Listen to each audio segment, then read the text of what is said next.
The world keeps on turning, but you feel like you've had enough. It's lonely at times and then life feel like it's full of pain. Don't you give up, hold on, cause you'll rise again.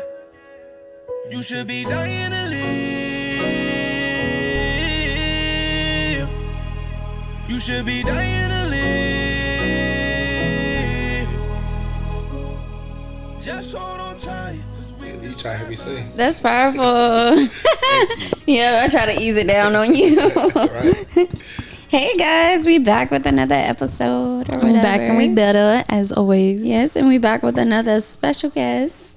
What's good, y'all? I go by the name Dre of the East. Dre, for sure. Yeah. Dre. Thank you guys for having me. Yeah, Of we're course. excited. We're excited to have you here. Y'all, and that was Dre's song, of course. Yes. Of course. We did our research. Yeah. I see. I was really listening like to it earlier. I was like, wow. because I played it for her. I was like, That's such a beautiful song. I love it. Thank you. That song was... What inspired you? Because it's a powerful, straight- heavy song. I create whenever I feel, and I feel a lot. So it was one of those things that I felt like everybody's out here. They're just working and working just to get to the next day, to get to the next pay cycle, just going day by day. And they're basically, you're living to die. You know, you don't have a purpose. And I think that's Right. the worst place to be, you know, is living without a purpose. You're just living just because that's what we're supposed to do.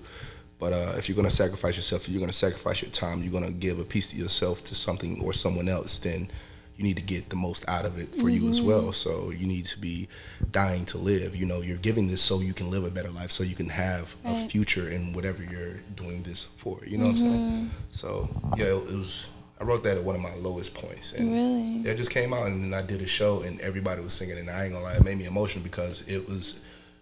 You never know how when you go through something, 1,000, you feel like you're the only one, but it's 1,000 people going through the same thing you're going through. So And that's the beauty of artists. We Right. come together to actually be vulnerable enough to put something on a track, put music to something, and allow it to resonate with our hearts, but ultimately it resonates with the world. yeah, that's why we use our voice as vessels, because we're not the only one going through. exactly. And I thought it was really dope. And that's one of the things that drew me to you guys' podcast is that, one, I'm huge on people having their shit together. You're like, I don't want to make excuses for anything. You can have the passion to do something, but when you're actually doing it and I see that you care about it, that means more than anything. Even if you don't have it all the way together, you know, but I can see that you care about it, that, you know, it captures my attention. So I dove into you guys, like all you guys' content. I was like, man, they're doing their shit. This is fire. And the reason I asked, like, where you guys located, I'm like, ain't nowhere they're in Greenville. You know what I'm saying? So, you know. Looking at the walls. Yeah. Where they got those walls in Greenville? they got the white backdrop, everything, like white room. Oh yeah, this is fire. Yeah. Yeah. I want parts. But and then Visuals is one of the guys you had up here. He doesn't really talk a lot. So the fact that you guys were able to pull that out of him, that was also something that got my attention. You know what I'm saying? He talks when he's comfortable, and you guys made him comfortable. He did. I didn't know he didn't really talk a lot because he talked to us. But he do give you like quiet. He did say he's not like that. But he said, "Oh, a podcast. I got something to do today." Right. Yeah. Yeah, he was excited about that. Once he's comfortable, he'll open up, and I see that you guys pulled that out of him. So you made him comfortable, and I think that's great for interviewers. You know, so I felt like you guys were. We got it. Right. And not saying we have to be besties after this, but I feel like people that we do connect with, like, is genuine and is real. Like, the love will be shown there. Right. And then also, like, you know, you never know how. I think, like, it's powerful to even connect with podcasters, period, because. See, I don't even think about it as a guest. You know what I'm saying? Like, I'm thinking of it as, oh, me and my sister just having a conversation. We're going to have a conversation with an awesome person too, you know? So it's kind of just a flow thing, but I never thought about it from your perspective or for a special guest perspective, because it's like, you're coming to talk to vulnerable, cool human beings that are just kind of talking it out with you, and later you connect with them, and maybe you guys can work together and like stuff like that. You know, anything can come out of this. Right. But I think it's dope that like we start with a raw, real conversation, and then the friendship or whatever comes after is what comes with it, you know? Right. Yeah, but that's awesome that you were like pulled to it, because I loved the story that you gave in the email, by the way. Yeah. That Awesome. So awesome. Because I relate. I don't know if you've seen my story on how I got into music, but that's actually how I did too. But talk about that. How did you get into music? I know we got so much to talk about, and I'm cutting you off. I'm sorry, but I'm like, let him talk about it. But like, I'm excited. No, you're good. Well, before I go into that, I noticed that you guys are very, very, very, very spiritual, and like, I'm not going to say religious because that's different. Like, you know, how did you guys get there? Before I even go into it, because for me, I believe in God, but I have no specific religion. You know what I'm saying? I do believe in a higher power, though, and I'll tell you what I call it later. But how did you guys get there? Because you said earlier that, you know, you guys weren't always like that, right? So we started off the podcast with a prayer, and then you go into it and you let that guide you. What connects you guys? What makes that a big part of you guys? Yeah, you know, you're like asking for a friend. No, I'm serious. Like, no, you know what I'm saying? Like, you asking, but maybe you're like asking for a friend. Well, but no, I'm joking. No, you're good. For me, I had to re-identify myself. I had to figure out who I was again. And when I tried to make that a part of who I was, it didn't really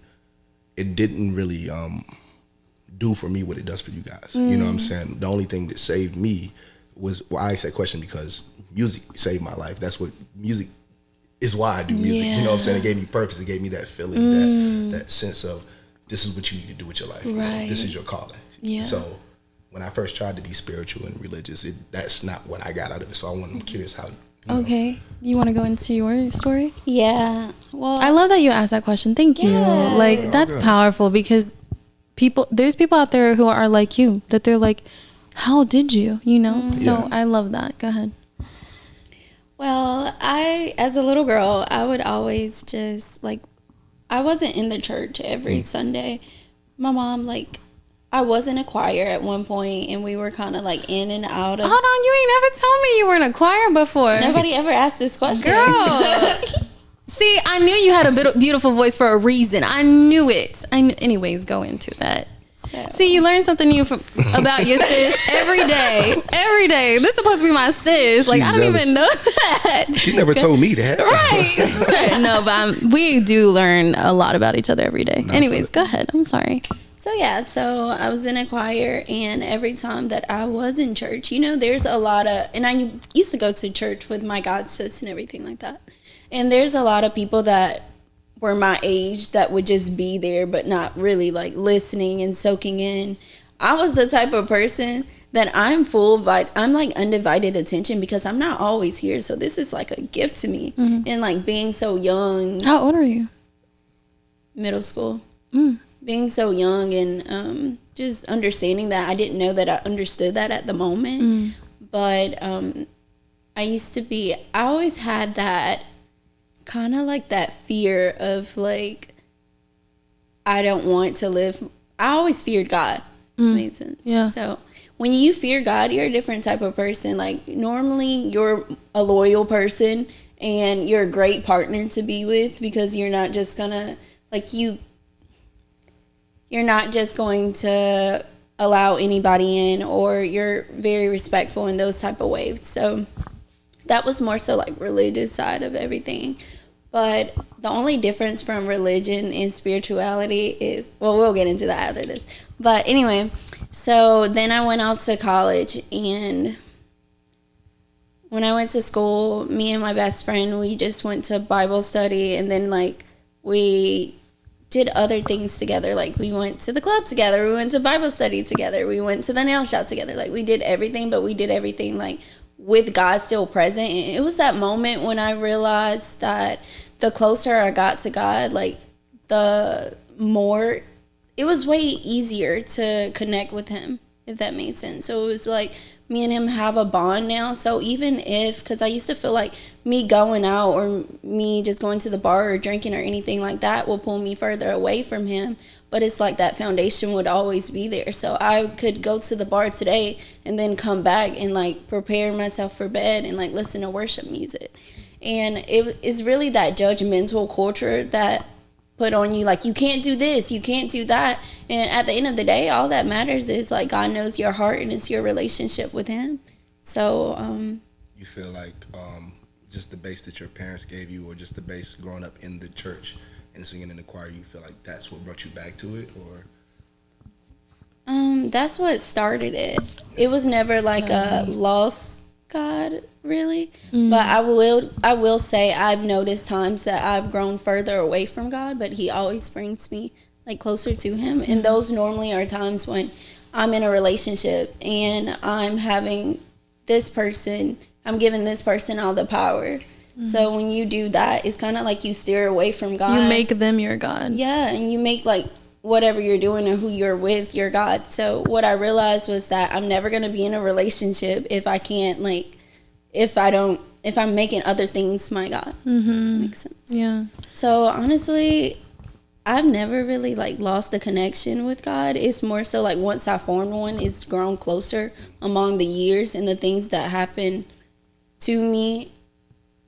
Like, God has shown me so much faith. I don't know. You probably haven't seen the first episode, but if you guys go back and listen to the very first episode I ever done called Beauty Marks, then I shared my testimony in that. And yeah. So what about you? Well, can you repeat the question one more time so I can give you what you need? Brings you guys to be that spiritual? You know what I'm saying? Like, what makes it a big part of your everyday life and the podcast? Yeah. And everything, you know? So also when I was little, I went to church and everything with my family, but they weren't like OD Christians. They were just like Christians, but that wouldn't get baptized, too scared to get baptized, too scared to go do it too much, do it just because they feel like they're still living the life of sin, you know? Yeah. And so I grew up with those kind of that mentality, and like, obviously you got to go to church on Sundays, blah, blah, blah. But it wasn't like I was fully into it. When I was little, I didn't start paying attention until maybe when I was like 20, 21-ish. But all my life, I remember this moment that I had recently, which either way I want to talk about. I've been unlocking my creativity, and there's certain exercises you can do where you connect to your inner child that can help you unlock more creativity outside in you. And what it's done for me is that like has brought back nostalgic moments that I forgot about when I was young, because a lot of my childhood I've forgotten about. I don't know why. I mean, they say that something might have happened that kind of erased it or try to block it or repress it. But do you want to say something? No. I learned a long time ago, when somebody's talking, even when you want to say something, it's not your time. Okay. So, okay. That was me catching myself. Right. So, yeah. No, we be having those moments a lot. Anyways, so I had this moment recently where I thought about how when I was young, I used to look at life and just at the trees, the neighborhood, when I used to live where I used to live, and be like, this is kind of boring. This is like, is this what life is? Like, I was really young, and I just kind of would like look around and be like, like kind of like an empty feeling, kind of like and then I used to also be really afraid of dying, and so I used to go to sleep crying because I was afraid of dying. And I had that like when I was really young. I was maybe like 9 years old, 10, and so I kind of always had questions, and maybe like, what is life, you know, like that feeling of like, what is this, you know, why are we here? And then it was when I hit depression when I was like 21 that I was like, what's my purpose? What the fuck? You know what I'm saying? Like, you're like, why am I here? What's the point? You know? And then there was moments where I was in this relationship, and we kind of together went to church, and then I started to kind of, in that time, that's where I became more aware, and I would listen more to church and listen more to what the pastor would say and to the word. And then I would also do Bible study. And so I was like consistently in it. And then I realized, I was like, hold on, like I connect deeply with what they call God. You know what I'm saying? I'm feeling like a sense of like purpose in this life. And I would go to the nature and be at the park and be like, like, this is okay. Like, I'm kind of getting a sense of belonging in this world, you know? And so time would go by, I hit depression, and I was like, what's the purpose? And then like, I would have like a lot of moments where revelations, insights, things would just come to me, and I would be like, okay, so what am I here for? And then like slowly with time, I would go through life situations where I would hit rock bottom. And then it was like my faith of knowing that there was better times would help me. And then also I would seek more. I would be a seeker, and I would seek more information about spirituality. So when I lived in LA, I lived in LA for 2 years, and there was a spiritual, I knew I wanted to be spiritual, because the religion part, we can go into that later, but I disconnected from the religion part, because I was like, there's too much like making you feel guilty, making you feel shameful of doing things, of living, of going to a club. I remember one time I had just gotten baptized at that church that I used to go with my ex with. I had just gotten baptized and I felt so good, felt so free, whatever. But then it was also those feelings of guilt and shame where I was like, dang, I can't listen to rap music. Dang, I can't even go to a club without people thinking like, what are you doing? But then at the end of the day, I always was like, God knows my heart. You know what I'm saying? So I started building my own connection to God. And that's where my spirituality came from, where I was like, enough of listening to what everybody tells me God is. Let me figure out what God is. Let me experience God. And that's where I started to dive more into that spirituality and seeing like, wow, I'm really powerful. Like, I'm God's creation. I have power inside of me to create. Like, you have power inside of you to create music, to create songs, and being vulnerable. Like, that all to me is like a whole God experience. Like, now I get to experience what God is, you know, in contrast of before just knowing of a God, but not feeling and experiencing that. So that's kind of like what has brought me to spirituality. And now because I'm a seeker, I'm always looking for more. I'm like, so what more, how can I live through faith instead of fear? And then you obviously just listen to your body. Yeah. And you listen to what feels good. You listen to what doesn't feel good. What people tell you, and you're like, they're telling me this, but that doesn't resonate with me, so I'm not going to accept it into my reality. So then you take control over your own life. You know what I'm saying? Yeah, I definitely feel it. So a lot of stuff you said, I kind of like, I feel it. Like, so first of all, I don't remember anything from before I was 13, nothing. Are you serious? Yeah, dead ass. Can you like put the mic up a little bit? Yeah, my fault. You're good. So I don't remember anything from the time, probably like 12, maybe 12, yeah. 12, and well, only bad stuff. So my sister, I talked to my sister, and she says, you only remember the bad shit. And it's because when something bad happens, that's all you remember, because you try to learn how not to get that feeling anymore, how not to experience those things anymore. So it's kind of like you said, a trauma response. You know, you block out a lot of stuff. Sometimes you even block out just the bad stuff that happens because you don't want to remember it. So I don't know if my childhood was bad, but I just know I don't remember shit before then. Oh my God. But there's ways to unlock it, by the way. I can talk about that. Maybe I'm gonna leave it alone. Connecting with your inner child. Like, doing that's things important. Like that oh my God, dude, I saw this post on Facebook, and it was like all the shows that we used to watch. Yeah. And I was just scrolling. You were like, whoa. I gotta find this post by the end of like today. Well, like, I seen a TikTok that was doing the same thing, like giving you different things that, you know how the other day we were like, Miss Mary, all dressed in black. You remember that? Yeah, but like little things like that. The picture was like saying, I don't know, like when I seen the picture, my mind like just, it was something that was happening where I was like, whoa, oh my God, like that used to be my show. Like it just clicked that way. I remember cartoons and things like that. But no, you don't remember these cartoons, and I'm going to show you. You're going to be like, whoa. What cartoon? Name one. No, I have to see it because I forgot again. Okay. You're like, I do though. I do. Let me see that. I remember cartoons, but I remember a lot of the cartoons that we used to watch weren't cartoons for us. Like, those were adult cartoons, but they showed them to us anyway. But, I just, that, not remembering a lot of stuff is what made me go search for like different knowledge. I've always been one to like want to figure out things. I don't follow anything blindly. That was one of the things that took me away from religion. I grew up Jehovah's Witness. Oh wow, so yeah, that's I've never met someone who's yeah. What would you say about that? Like your own experience on that? They're strict. They don't believe in anything. If God didn't make it, if it ain't in the Bible, or it's not real. Nah, nothing. So birthdays, anything like that, wasn't celebrated. But my mom, she was more free-minded, so she allowed me to choose what I wanted to do. And well, that's good. Yeah, having that kind of support is really important at home. Well, me and my mom, we didn't have a really good relationship until like probably like college. You know, high school. I had a deep hate for my mom at first, but you know, being able to communicate, I think helped clear that up. And then my mom being also willing to communicate and like just keep the relationship there. I think that helped too. But we talked about everything. Now we have a weird relationship. Like, I love my mom. We talk about everything. If you heard us talk, you'd be like, "What the fuck?" Really?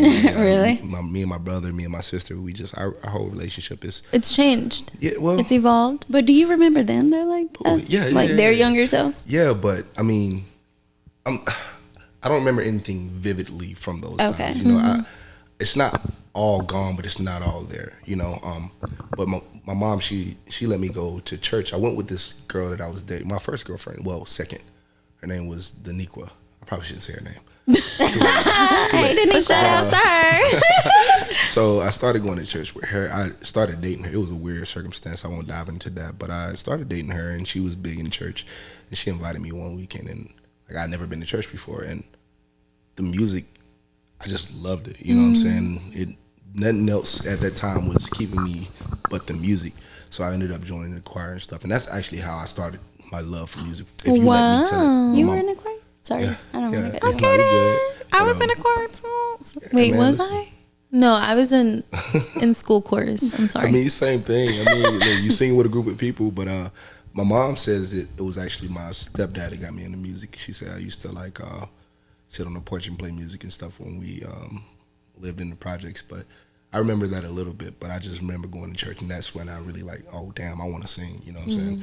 So moving forward, after a while, like getting to college and stuff like that, I believed in God. I used to go to Cornelia. I went there for a while. Rosie O'Neill, and she's great.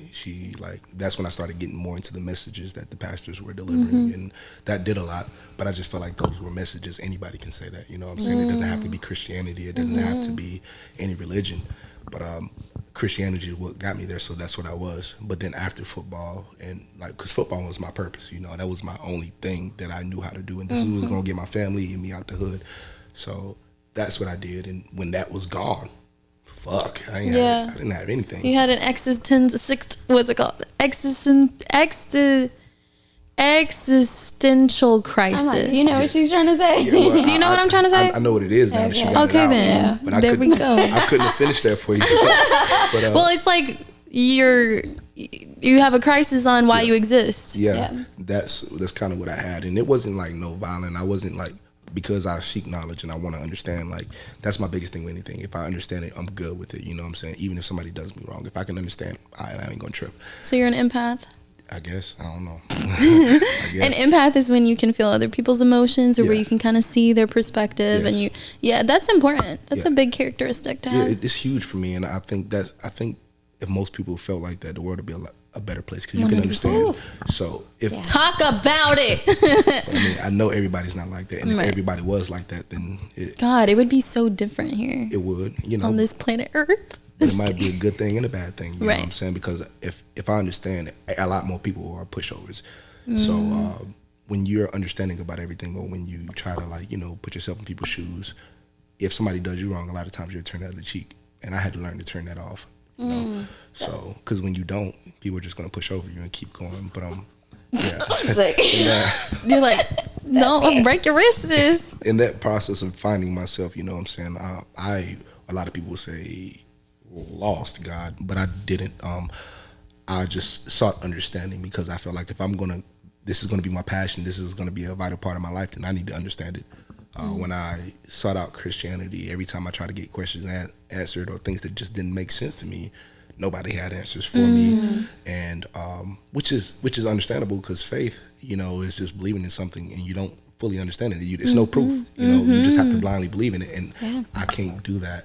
You know, it's hard for me to do that outside of anything but myself, because I know how hard I'm going to go for something. So I would get into arguments with devout Christians and things that didn't make sense. And But it just proves the kind of person you are. Like, you seek truth. Yeah. And I think what's most important, sorry to cut you off again, but it's what you feel. Sorry, but I'm just kidding. It's what you feel at the end of the day. Like, you also have a lot of discernment. You can tell when someone's just saying stuff just because, but then when you like question them, that's a big trait to have. It says a lot about your soul. It says a lot about who you are. That's a fact. And it shows that you're not scared to make people uncomfortable, and I'm not at all. I do think about it sometimes before, but I'm not scared to make people uncomfortable, because I'm uncomfortable sometimes, and I have to fight through that because I want you to know who I truly am, you know. So I ask questions that may be uncomfortable. You might not know the answer, but I respect more if you say, hey, I don't know, than for you to feed me some bullshit. Right. A lot of people fed me bullshit. Yeah. So Christianity, I looked into Islam. The first thing the guy told me was a lie. He said our book is the only book that hasn't been translated, which, if anything's in English, it's been translated in over 5,000 languages. So I couldn't get with that. The thing that made the most sense to me was Buddhism, but the Christian in me wouldn't let me worship a man, you know. But that's more of a way of life. And What kind of Buddhism? I just looked You at don't remember?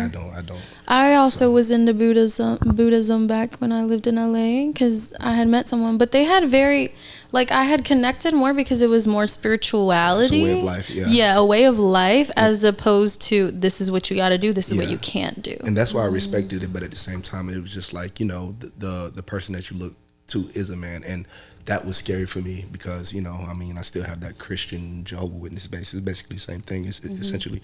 But that from when I didn't have anything else, after I got done trying to find religion, I had a girl that I was with for 4 years at that time. I was good. I graduated. I had my job. That was good. I had everything that somebody could ask for except for a purpose. And I'm like, what the fuck am I here for? Like, nothing did it for me. Did you ever have like depressive moments? I mean, dark, it's mental? gonna sound crazy.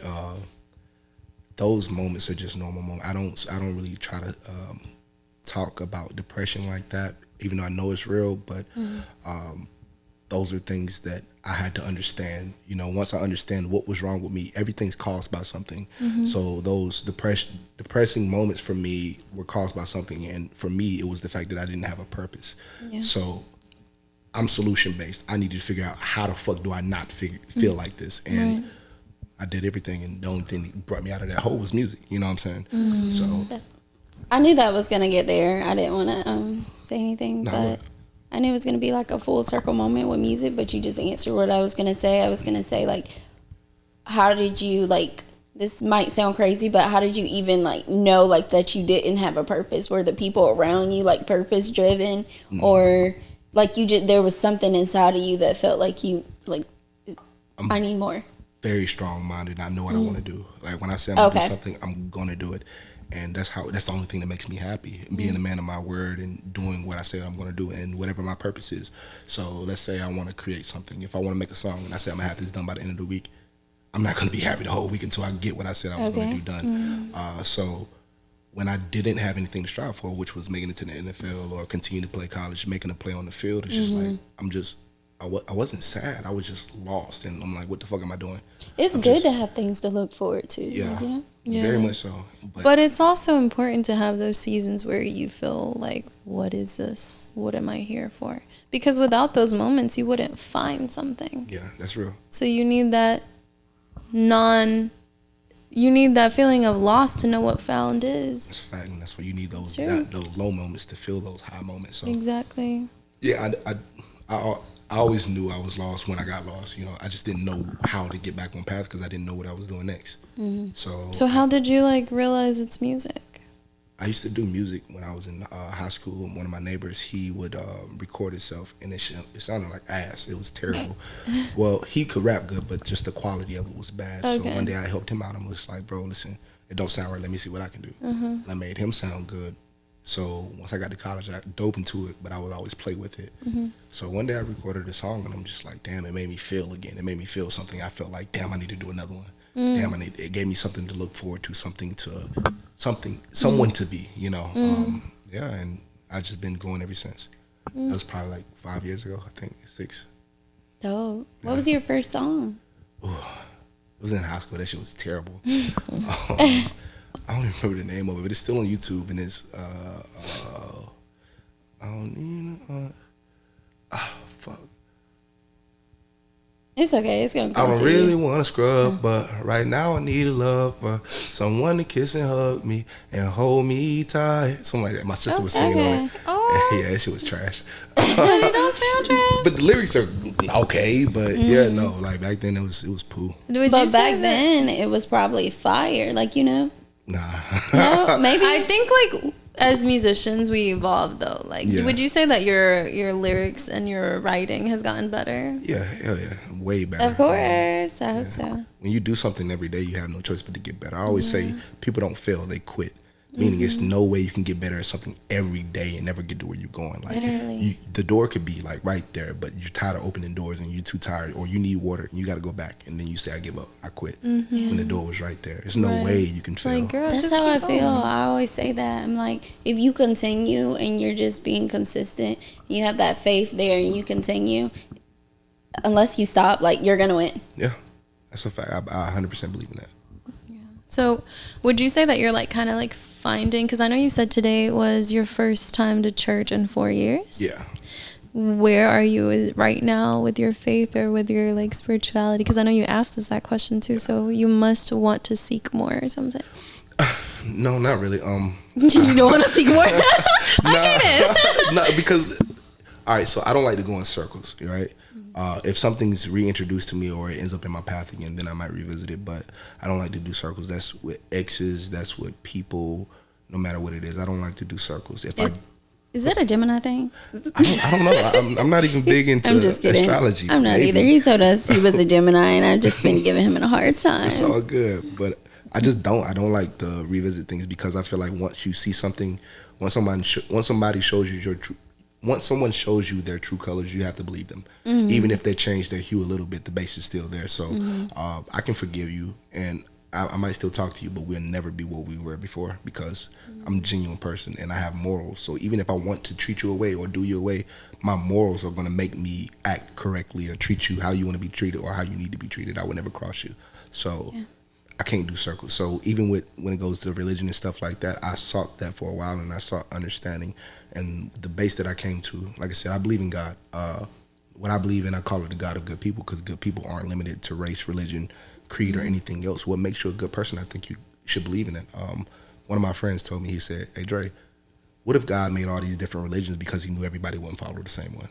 So whatever makes you a good person is what I think you should be if you're a Christian, and that makes you treat people with respect. Do that. If you're a Muslim, do that. Yeah. Whatever floats your boat. Please do whatever makes you feel good. I think, At the end of the day, I personally feel like, because like I said, I'm not religious either. I'm just spiritual, and I have my, like, me and God are like this, like the higher power. What I call the source, spirit, higher.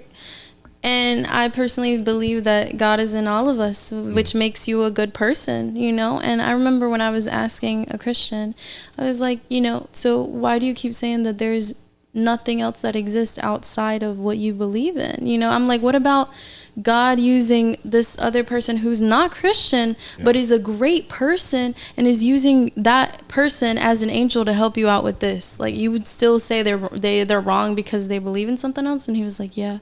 And I'm like, okay, it's okay. Like you said, there's in this world, there's space for everything, with the good and the bad. I personally feel like there's a balance in this life. Like, you need those non-believers to know what a believer is. You need a believer to know what a non-believer. There's this balance that I feel like ultimately the higher power created to make some kind of earth, some kind of planet, some kind of thing to just flow with what this is supposed to be, I respect it. And then I also respect those people who stand on their religion and their beliefs and what their religion say, because if they did anything else, they'll be a hypocrite. And I can't be mad at that. And if that's what their religion says, then that's cool. I'm not mad at it as long as it doesn't affect me in a way.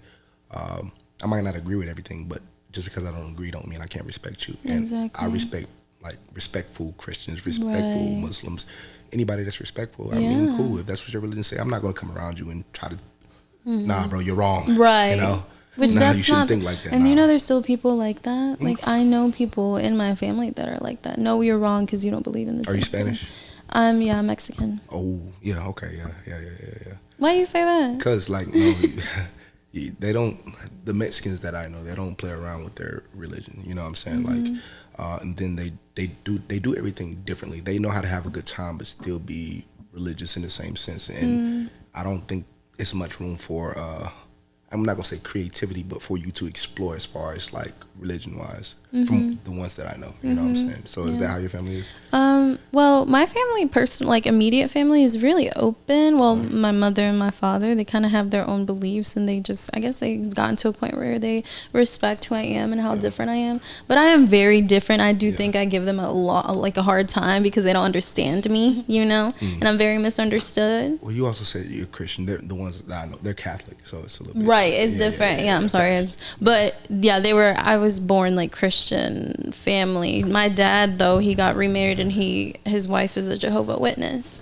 So like it's a really interesting, I think, but for him, he kind of just blends in with whatever his person believes in. I think, I don't know, because I've asked him before, I'm like, what's your take on God? Like, he's like, well, and I feel like he doesn't know. He's just like, I go with whatever my wife says, you know what I mean? Whatever wife that is. I was just talking with a friend, and I'm like, it's a scary place to not, like, to let other people guide your decisions. Like, it's powerful, like, when your partner can make decisions for you when you are in, like, need, because obviously you can't make it, and they're able to say, I understand, like, from your body language, or from, like, I'm in tune with you, so I'm able to make this decision for you.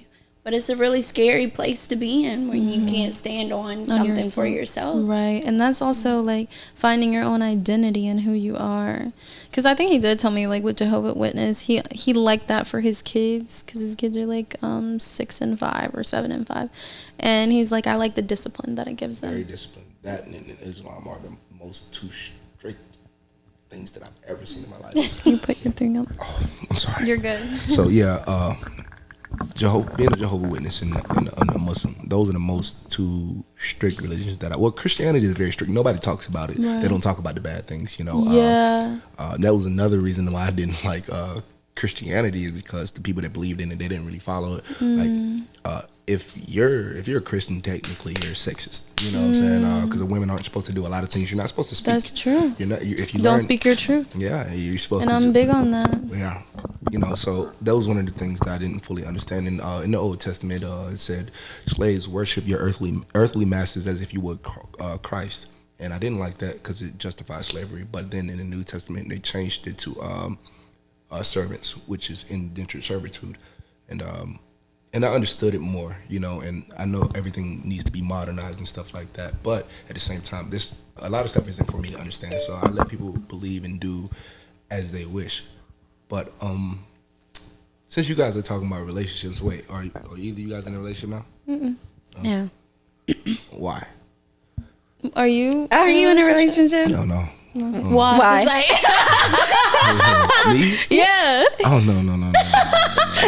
So my last project was like a compilation of songs that were written while I was recovering from my last relationship. I got married, so yeah, that was an 8 year. You said I do, huh?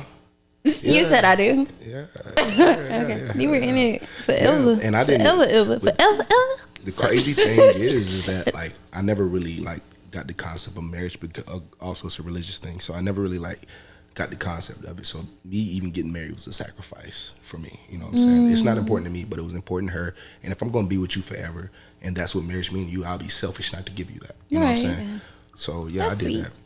Yeah, I thought so. But fuck that. Okay, but like what? Like what? Please don't tell me that. We don't have to go into what happened, but like, why are you single? What have you learned much from relationship? I want to know why. Where'd that come from?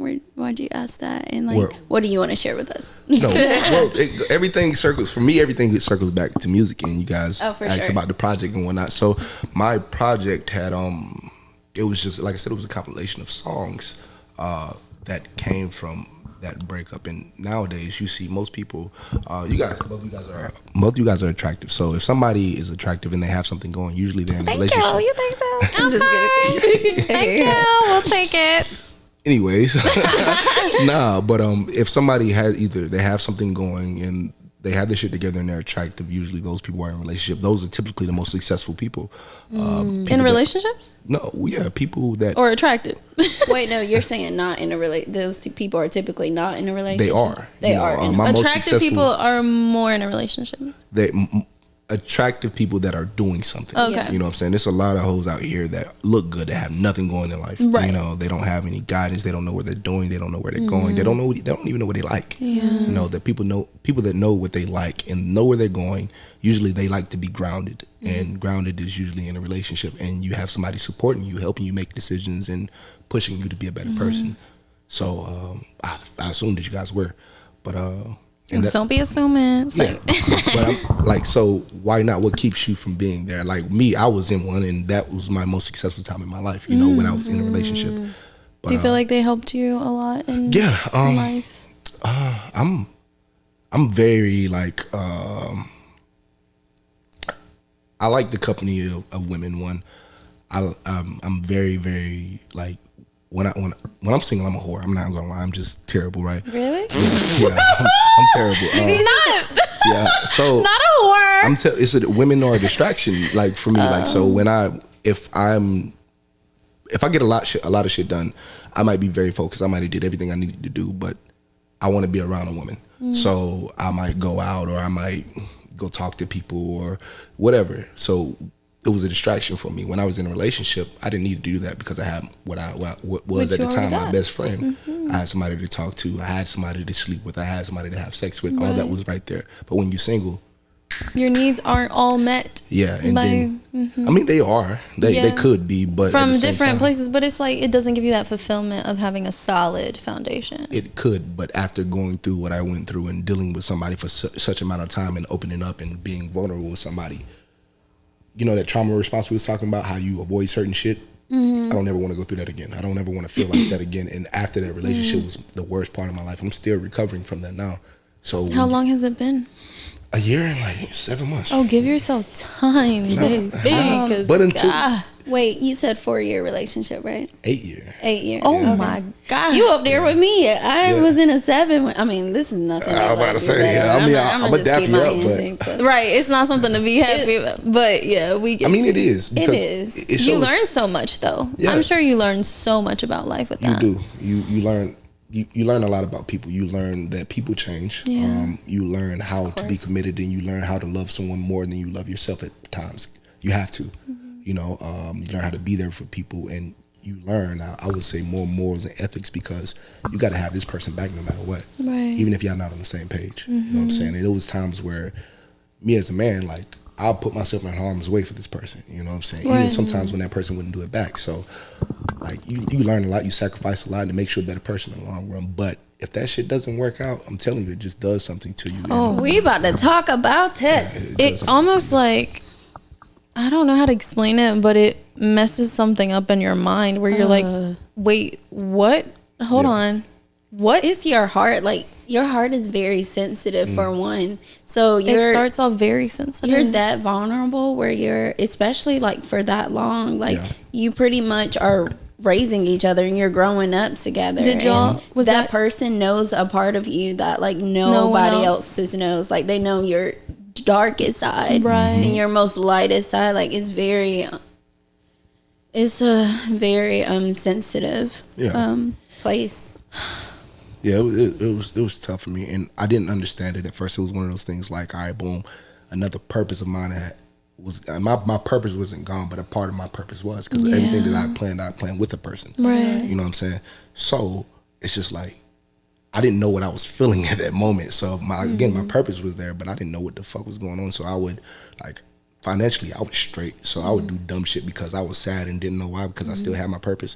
So I'd be like, I'm stressing over a bitch. Like, forgive my French, but this is what was going on in my head at the time. I'm stressing over this bitch, man. And there's people out here with real problems. So I do dumb shit like go online. Hey, look, if you're hungry, if you like rent me hard, just DM me, you know. And I either give people money, pay for their food, and I just kept doing this shit over and over and over, you know, because I didn't understand what I was feeling. Yeah, and that put me in a bad spot, on top of going out drinking all the time, because I didn't know that loving somebody and them letting you down could do that much to you. So after getting out of that relationship, it's just like everything just started to kind of like spiral down for me. And I think what hurt, the reason why I'm not in a relationship now, because I've been in a relationship every year since I was like 14. Like, seriously. So you've kind of found your identity in someone else then, huh?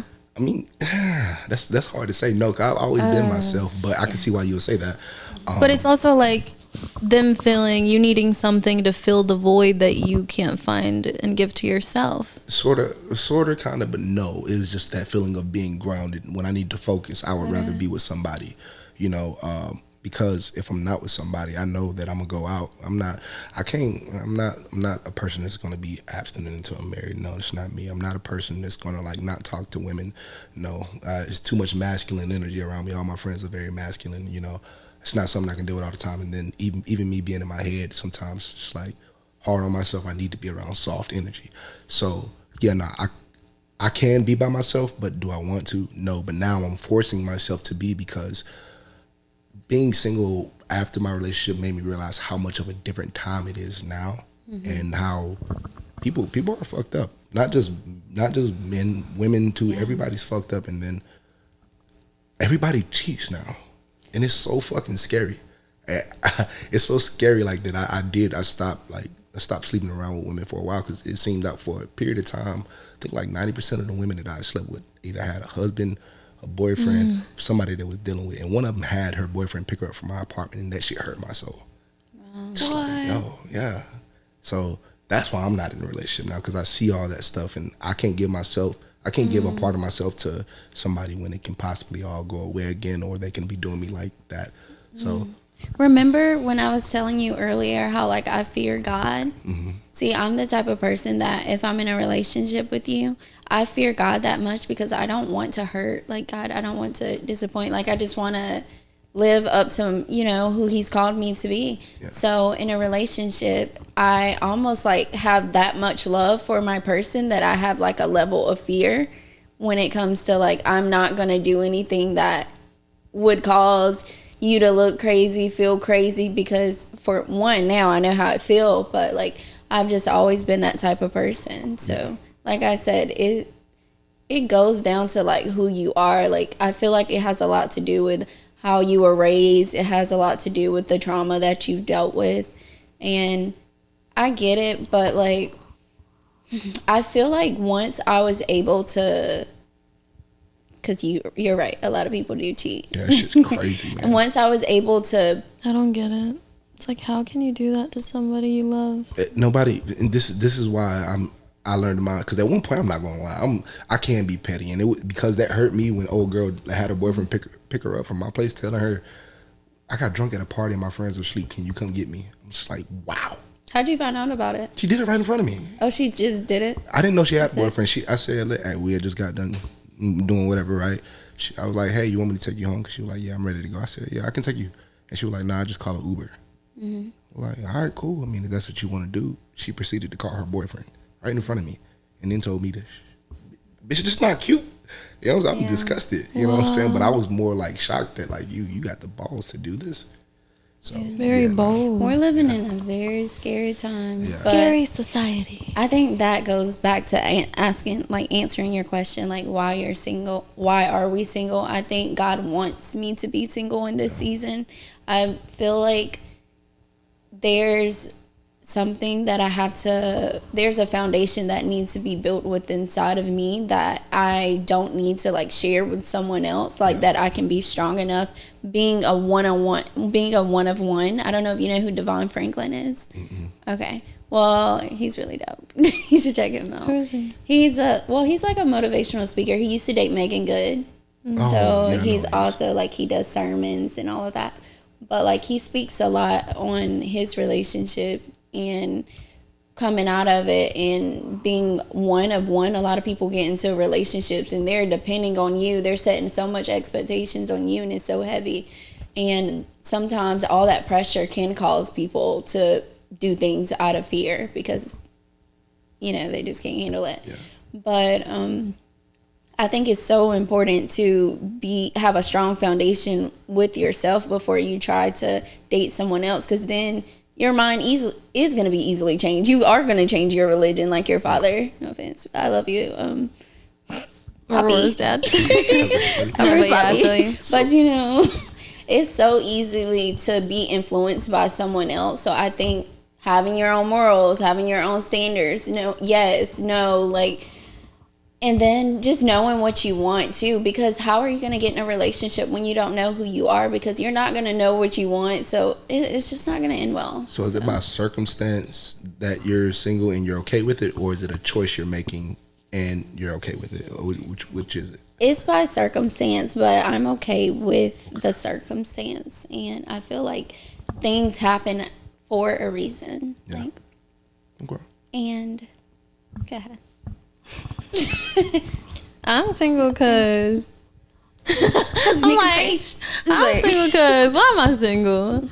Obviously there's a lot of options, right? Like, Yeah. when you're attractive, you got that, you know, and I can admit that. But I don't see anyone on my type of time. Okay. On my level. I'm at a specific level, and I've always personally said, like, when you know you're great, they gotta come with that. Yeah. And not a lot of people come with that. I'm not even gonna lie.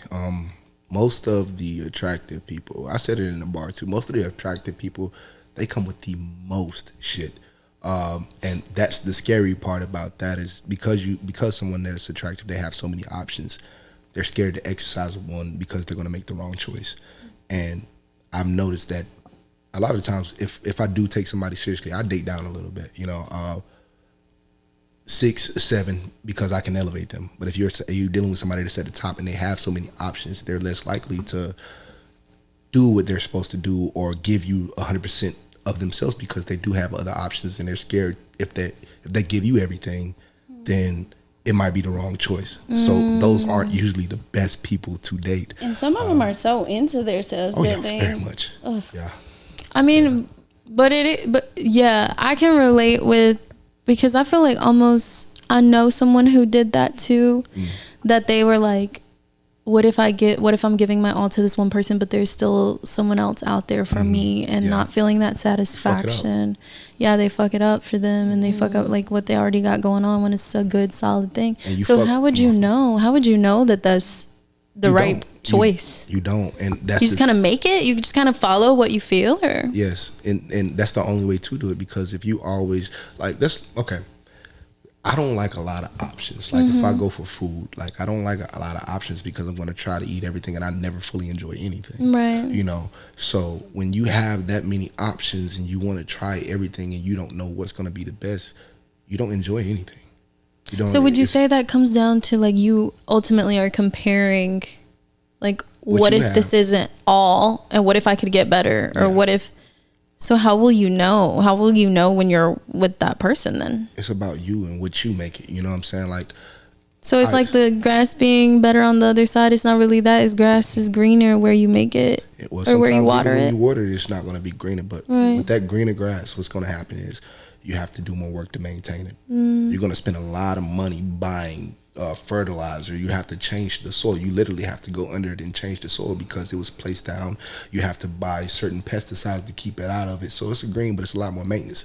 While you're doing all this maintenance to the lawn, you can't even go to work, because if you go to work for a day without doing all this stuff, it's going to get a little bit duller. So it's depending on you. Yeah, you don't have the money to maintain that lawn. But however, if your grass is good, you know what I'm saying, you water it, you can step away from your grass every now and then and do other things as well. You know what I'm saying? You can keep that grass and be okay. But sometimes with that green ass grass, sometimes it might be fake, it might be turf. Yeah. You know what I'm saying? It don't feel right. It just looks good. It's like having a person. I think you just know, don't you? You would just know when it's. Well, I mean, it's still going to be things in there that, that make you feel like, nah, this ain't right. I love a person. I love a woman that can communicate well and she knows how to have fun.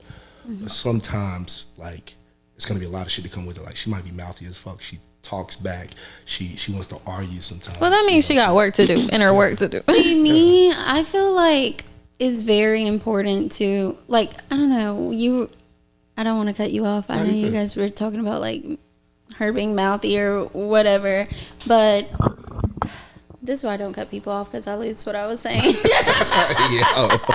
I was literally like, okay, so in a relationship, I feel like I'm the type of person that changes so much, like, over time. So I'm always changing, and sometimes it's hard because, like, I'm trying to, like, get you to change too with me, or get you to keep up when you might not even like, you might be comfortable where you're at. And like a lot of the times what I feel a lot of men present, or women, but present themselves as someone that they can't be, and then they can't sustain that energy that they introduce you to in that person.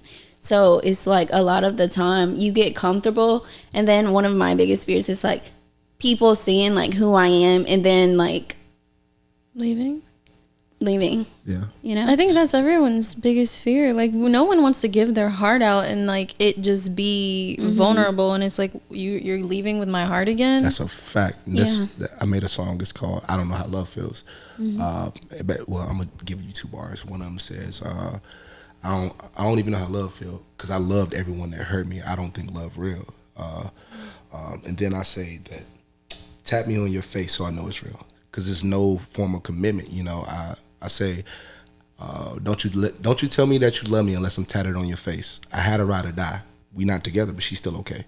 So it means if you're ride or die, you were supposed to be with me to the end of time. Right. So how can you say you ride or die and then you walk away from me? So that's being a ride or die is no longer a thing to me. Like that's no real commitment. The only way I know you're committed is if my name's tatted on your face. It's a bar. I was gonna ask you about your but shirt. even then though, but I feel like we're the type of people that we're like, oh my God, like, how could you do this? Like, because we love so hard and we give so much, and like, we're just not, a lot of people just, okay, nonchalant, like, this happened, she did me like this, okay, cool. No, nobody. But like, nobody feels like you that. don't think nobody feels like that? Who? You think nobody's nonchalant? No. I think, Let's talk about it. I think that they're only acting nonchalant. Yeah, that's but true. in reality, behind closed doors, they're not gonna tell you or show you That's what true. they really feel. It's eating their ass up. Pride. Exactly, and they're not gonna admit it. I want to hear his perspective. Yes, can we hear? You know how they say women are emotional? Yes. I stand on this 10 toes down. Men are way more emotional than you guys. But I stand on that. okay, but wait I'm telling you. the masculine energy that doesn't let them show Yeah. that. We can't. It's We that have pride to. and ego, right? No, it's not that. It's just if every man, Then what is it? It's like if men show their emotions, like the world will be unsafe. It's Do you think so? What Yes. about emotionally intelligent men? emotionally intelligent men is just about every man. You know, that's why they say men manipulate people.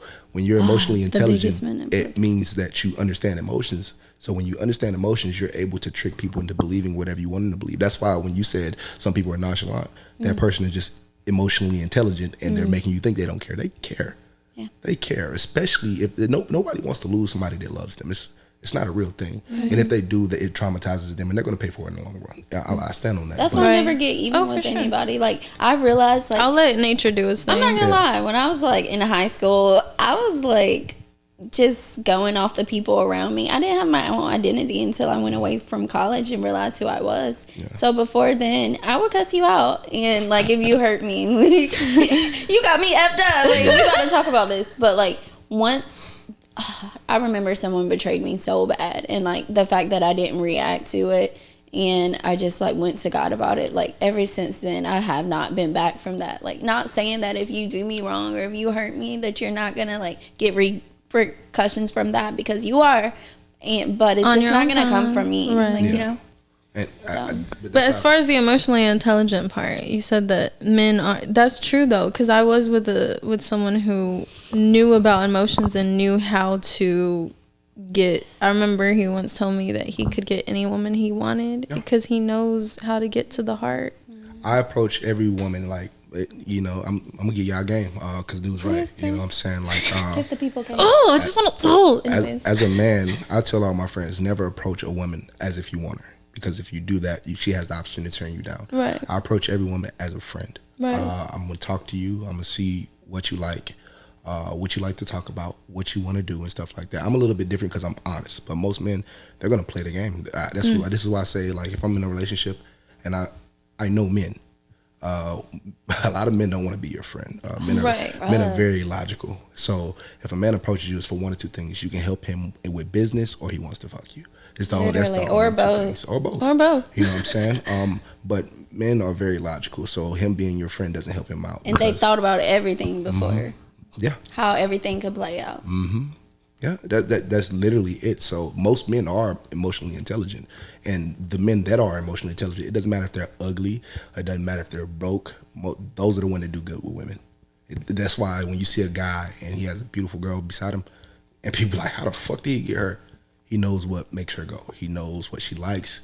He understands her. He knows everything about her. He knows how to speak with her. Is that like a bad thing though? Cause No, it's like, not. Is it a superpower? It's like would you're you say it manipulating me right now, but I feel manipulated. What? No, I'm telling you the truth. I mean, Well, thank you for being honest. Yeah. We love we honest know, people. but we know this too. Yeah, we do, but a it's lot of women comforting. play stupid, like, and we are the smartest people ever. yeah, I think y'all are bigger manipulators than men because you're emotionally intelligent.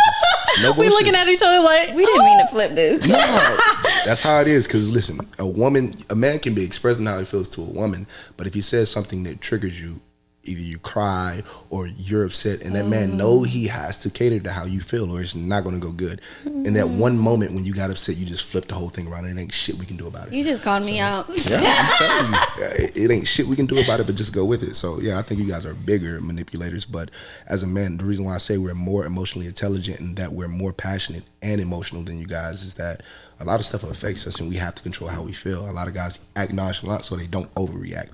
A lot of guys don't react at all because we know if we react, you got us.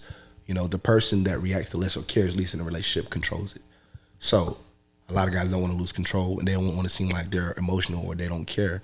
But I talk to my friends every day. I'm telling you now, like as a man, I shit know y'all eats them care. up. Yeah, we Like, care. it eats them up, yeah, but they're not gonna admit it. But No. I think that's really I knew it. I'm just no. kidding. I think that's just like. But why would you just allow? Like, let's say the relationship is falling apart and you're not showing emotions when you know that could help the relationship, but you choose not to go that route. You choose not to open up like that. And then you end up losing the person that you wanted. Because 9 times out of 10, if I do open up, it's not gonna fix anything. If we communicate how we feel, if we show emotions, it's not going to help anything. One, you're going to think we're overreacting. You're going to think we're making it about us. When most men in relationships, we're not really heard. We're making sure you're heard. So when we give it back, it seems like we only care about us. It's just that we have so much that we want to get out, or so much that we want to say, or if something you're doing is personally affecting me not responding, I probably tried to show you how I felt before and you flipped out on me. I'm not going to give you that again. Never going to give you that. So now if I open up, it's just going to make things worse. So I'm saving face.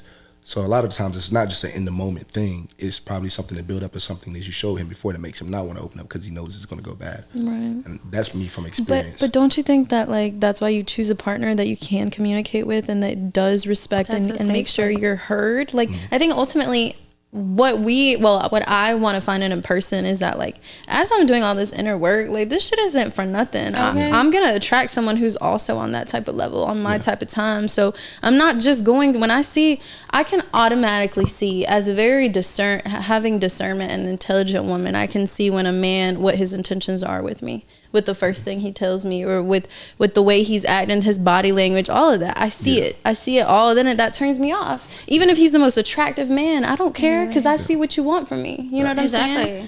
So like I'm not searching for one, but I'm also like making sure I work on myself because I'm not just gonna be with just anybody. Literally. So that's my thing. Wait, are you available though, sis? Because I'm not gonna lie, I've been telling people I'm not available, but I realized that like God, like if I say it out loud, like I'm not available, words hold power. And if God really did have someone for me, I already blocked my blessing because I said I'm not I think what's available. for you is for you. It's made for you. You ain't got to run away. You can close the door as much as you want, but it'll come back to you if it's for you. You know what I'm saying? That goes for like music. You can close the door on it, come back to it. It'll always be there and it'll always be calling you back. So like, I don't want to say I'm available and I'm also not unavailable. I'm just living and I'm just like here. You just know what out I'm here saying? trusting God. I really am. I'm just like whatever feels, whatever I resonate with, whatever, you know what I'm saying? Like it's got to really capture who I am because I'm not an easy bait. Yeah. I feel. I don't think I'm an easy bait. When you can read a man, that's a power. Other women are very naive. I used to be naive, and I used to be very Sorry, something came right. up. I used to not love myself and fall for words. Now I fall for actions. Now I have to see, like, okay, you know, have you done But your you have inner? to be careful. I don't mean to cut you off. No, you're good. You got to be careful with those actions. Because so I'm dealing with this girl right now, and I'm very transparent. I don't. You lie. look like she was over there. Right. Is she over there? No, I looked at my phone because I was thinking like, damn, should I show him these messages? But no, I'm not gonna do that. So like, I'm very transparent. I don't lie to anybody. So when I deal with somebody, I let them know how I am, what I'm doing. If I'm talking to other people, every girl that I'm talking to now, I tell them, hey, look, I'm not looking for a relationship. This is what I'm doing. But if I'm with you, while I'm with you, you have my time. I'm never going to make you look stupid. And this is what it is. If I do end up sleeping with somebody unprotected, I will let you know. You know, just give them the rundown. You know, I'm fair. That gives them the option if they want to deal with my bullshit or not. Right. So that doesn't work all the time. You tell them that, and they're still going to, you know, they want more. So sometimes you can tell them. You can tell them exactly what you want. You can do even the actions, but sometimes women are a little bit. We're very emotional too. Yeah, So that's what gets in the way sometimes. Yes, it is, but it's partially my fault too because sometimes my action does say we're in a relationship. Right. You know And what I'm that's the thing. Yeah. It's like Hold yourself accountable too. So then, like, what is it really? Like, figure it out for yourself. Do you want this to be an open relationship, or do you want this to be just like we're chill? You know what I'm saying? Like you said, your actions. You can't just be acting like I'm your woman, and then at the same time, like there's got to at least be some kind of agreement so that person is aware. Well, listen. You can do whatever you want. I don't care. Just like. If you do end up sleeping with somebody else or something, I'll want them to tell me, but then again, I don't really want to know because it's just like, because I might look at the nigga you smashing and be keep it on up. That used to be my shit, but I don't know because I might look at the dude you dealing with and be like, bro, I'm in the same category as buddy right here. You know what I'm saying? So I don't know if I would want to know, but the girl I'm dealing with the most, she came to my show recently and she was like. She seen that I was talking to another girl, and I didn't do it in her face. I didn't mean to, anyways. I was just networking, doing social media, and she told my brother, she was like, "I can't wait till I go to Charlotte. I'm gonna show this nigga." I was like, "Girl, I don't care. Like, do your thing." You know what I'm saying? Like, and she's very dope person. She's a very honestly, if I was looking for a relationship, it'd probably be her that I was in a relationship with, but.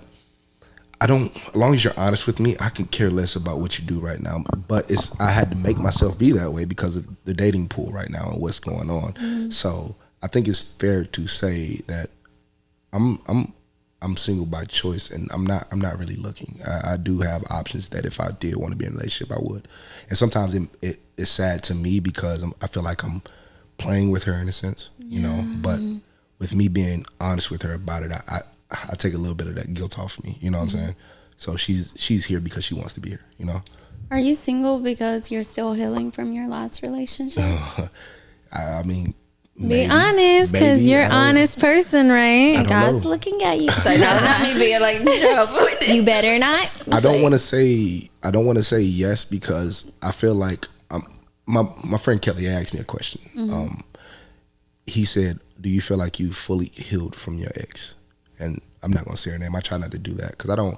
At first, I hated her, but like now it's just like you go through every stage. Yeah, and I have.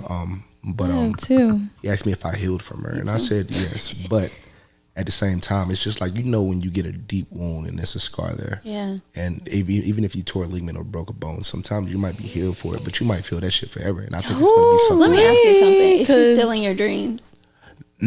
No, but you don't dream about her. No, but I have my friends. They just live in your subconscious Swear. mind. Oh no, they do. They Swear. I think about her a lot, honestly.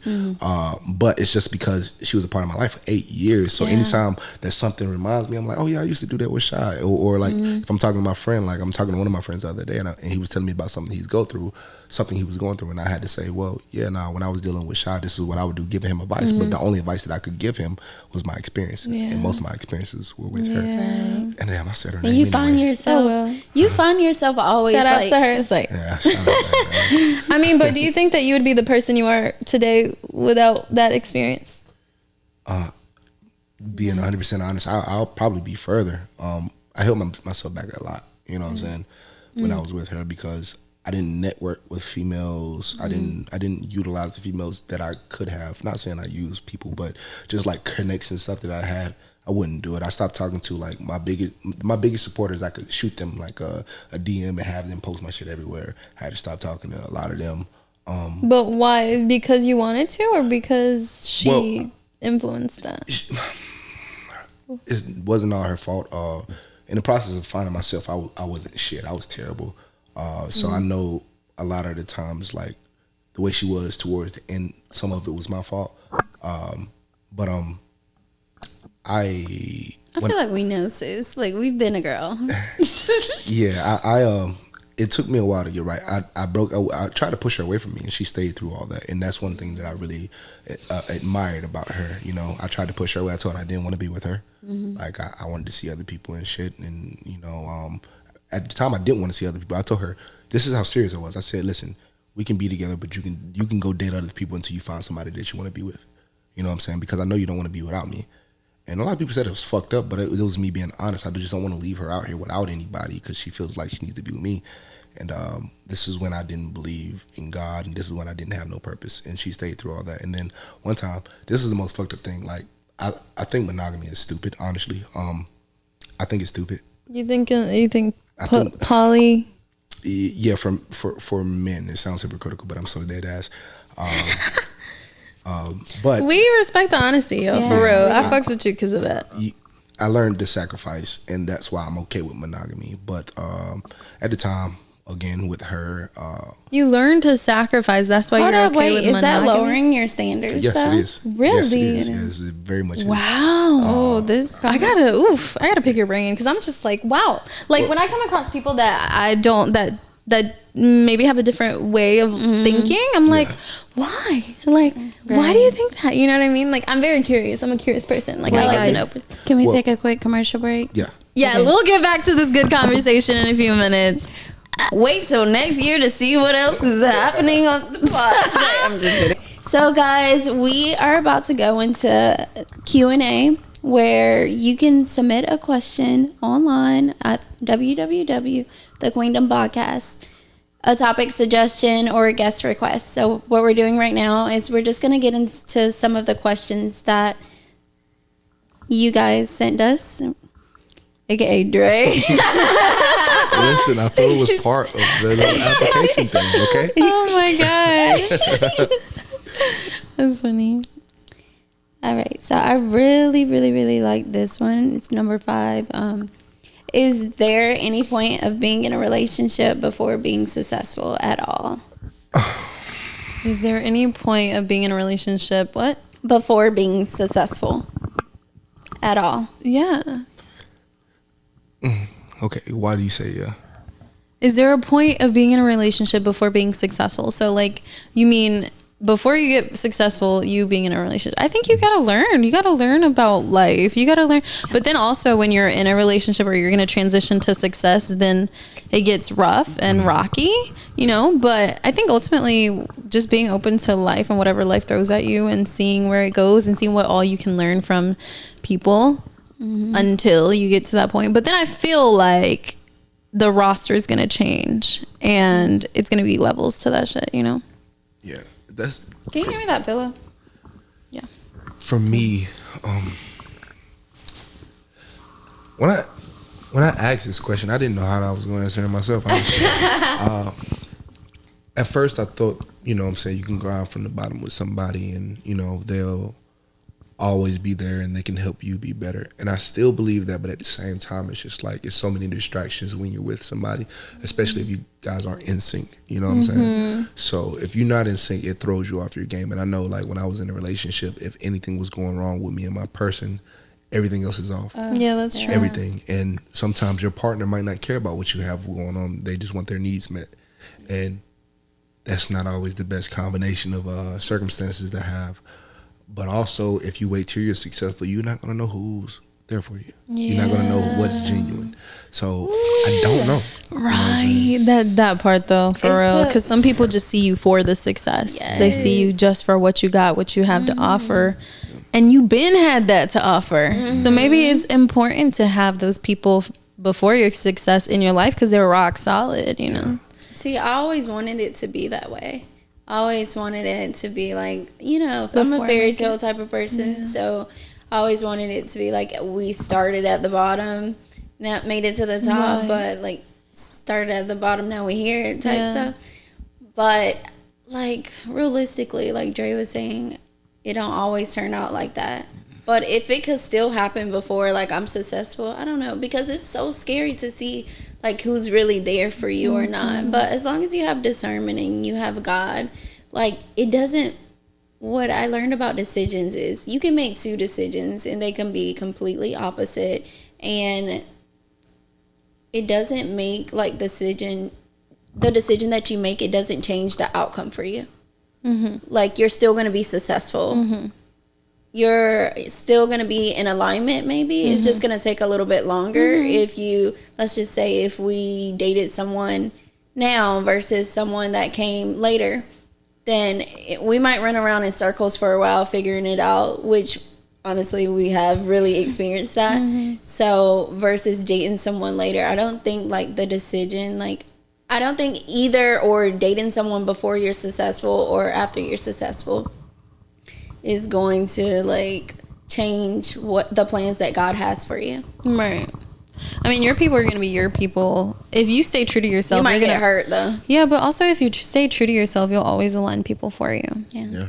You know. I feel like I'll be wrong to sit here and say like the plans that God has for you, but it's gonna come with betrayal and it's gonna come with hurt and heartache. And that's a part of this shit. Yeah, that's the hardest part though, is because it's just like I'm not you got one time to do me dirty now. I'm not about to sit here and do all that. So I don't know if I can go through that rough patch with somebody anymore, because I've seen how distracted I can become, and I've seen how knocked off course I can be by a relationship. So if it ain't right, then you know what I'm saying, I don't know if I want to waste time on it anymore. And I'm trying to go where I'm trying to go now. I can't keep waiting. So yeah, you can't keep looking back and trying to grab people with you. What I realized was there was a lot of times where I've held myself back because I've tried to like bring somebody with me. That's a fact. And what you learned, sis? I learned that everybody can't go with you. Everybody not meant to go with you. Like some people are going to be there when you get there. You know, I've talked to you about like finding my tribe, and I had this moment with God. I'm like, I want to find my tribe. Like I just don't know. Like it's hard because I've already reached a certain level of success. So it's like I still at this point, like in my journey, I still can't. I'm still like, I guess a little fearful that people will come into my life wanting things from me versus just. And they will. Yeah, but we gotta learn. Yeah, you know what I mean. That uncertainty of the unknown. It's always gonna be something. I feel like it's okay for people to want something from you. Yeah. You know what I'm saying? And I think a lot of people are scared of that, but I think that's normal. I needed to hear that. Yeah, it's okay for people to say it again for the people in the back. It's okay for people to want something from you. They're supposed to, right? Because when you look at it, it's like, don't you want to have something to give? Don't you want that energy that people want to be in the room with? Yeah. Like, don't you want to fill other people's cup while they're filling into yours, and then it's an exchange? And that's what I say. I'm okay with being used. You know what I'm saying? A lot of people, you're trying to use me. It's okay to be used. You know what I'm saying? It just has to be mutual. That's powerful. You know what I'm saying? Like, if you're using me, as long as I can use you back, and we get what we need to get from each other, and we still love each other, then that's okay. Yeah. There's nothing wrong with that. That's okay. Because we're all just out here, like, you know. The way you say it. We're just out here trying to be the best selves that we can be. Yeah. Not everybody, but. Yeah. Do you have another question? Or was that it for today? I think I'm going to say that's it for today because I want us to hop back into our awesome conversation. Okay, but can we please talk about polygamy? Because please clear why? Why polygamy? Why do I think it's okay? How did you just come to that conclusion? Like, okay, you've been cheated on, right? Right. And you've been in how many relationships? Serious relationships? One serious. Yeah. You've been cheated on, right? And you've been in how many? 2. Every woman that I've ever asked, has she been cheated on, always says yes. Always says yes. I haven't met one woman that hasn't been that's sad. That's sad. That's sad. What that says to me is that men, no matter how much he loves you, he probably is going to want to be with somebody else. You know, most men won't say, even the most faithful ones I know, they'll never admit to it, you know, but I know that they're attracted to other people and they see other people that they want. Now, if they can control that, I love that for them. You know what I'm saying? And I think most should control it if you don't have an agreement with your partner. But most men want to be with a different woman. If they're cheating and they're going to do it anyways, why not come to some kind of agreement to where, all right, boom, like, I can deal with one, but two, nah. Three, nah. If there's one other one, then that'll be fine. That's one thing. Two, if every woman were to be in a relationship with every man, there's still a shit ton of women out there that's single. So I don't think God makes mistakes like that. You know what I'm saying? But I mean, I'm not going to bring religion into it, but it makes more sense if that's the case for one man to be with multiple women. Three, a lot of women don't want to be with multiple men. And then I've had this conversation with one of my exes. She was like, why do you like that? Like, how would you feel if I asked you to be with another man? I said, do you want that? No. So what are we talking about? You know what I'm saying? So then how would it work out then if the men want to be with multiple women, but women don't want to be with multiple men? So then it's like, dang, you get to have your cake and eat it too, but I don't even want that from. So would you end up just having to find your person that find somebody that does? I feel like most men are like that, and I encourage my male friends to have those conversations with their partner if they're going to be with other women. You know what I'm saying? Because it's not fair to them if you're out here cheating and running this girl name through the mud, and you're, you know what I'm saying? You're like, be playing with her. honest. Yeah, be real about it. You know what I'm saying? And if you're honest, you're not cheating. You know what I'm saying? If she knows what's going on, she's not cheating. Now, I wouldn't want to be in a full-out poly relationship where I have two girlfriends. I would want my partner, hey, look, and this is pretty much how it works because I've done this before. Like, my partner, like, she'll see somebody that she know I would like. We'll have a conversation with her. You know, so everything is cool. Not know, hey, look, let's have a threesome. Not we're all tight deal. And, you know, we'll just maybe, like... Can you have your mic up? Yeah, my fault. You're good. With like a threesome every now and then, or, you know what I'm just saying, like, just I can entertain other women, but it's never like they're not coming into our relationship. I think to me that is the base.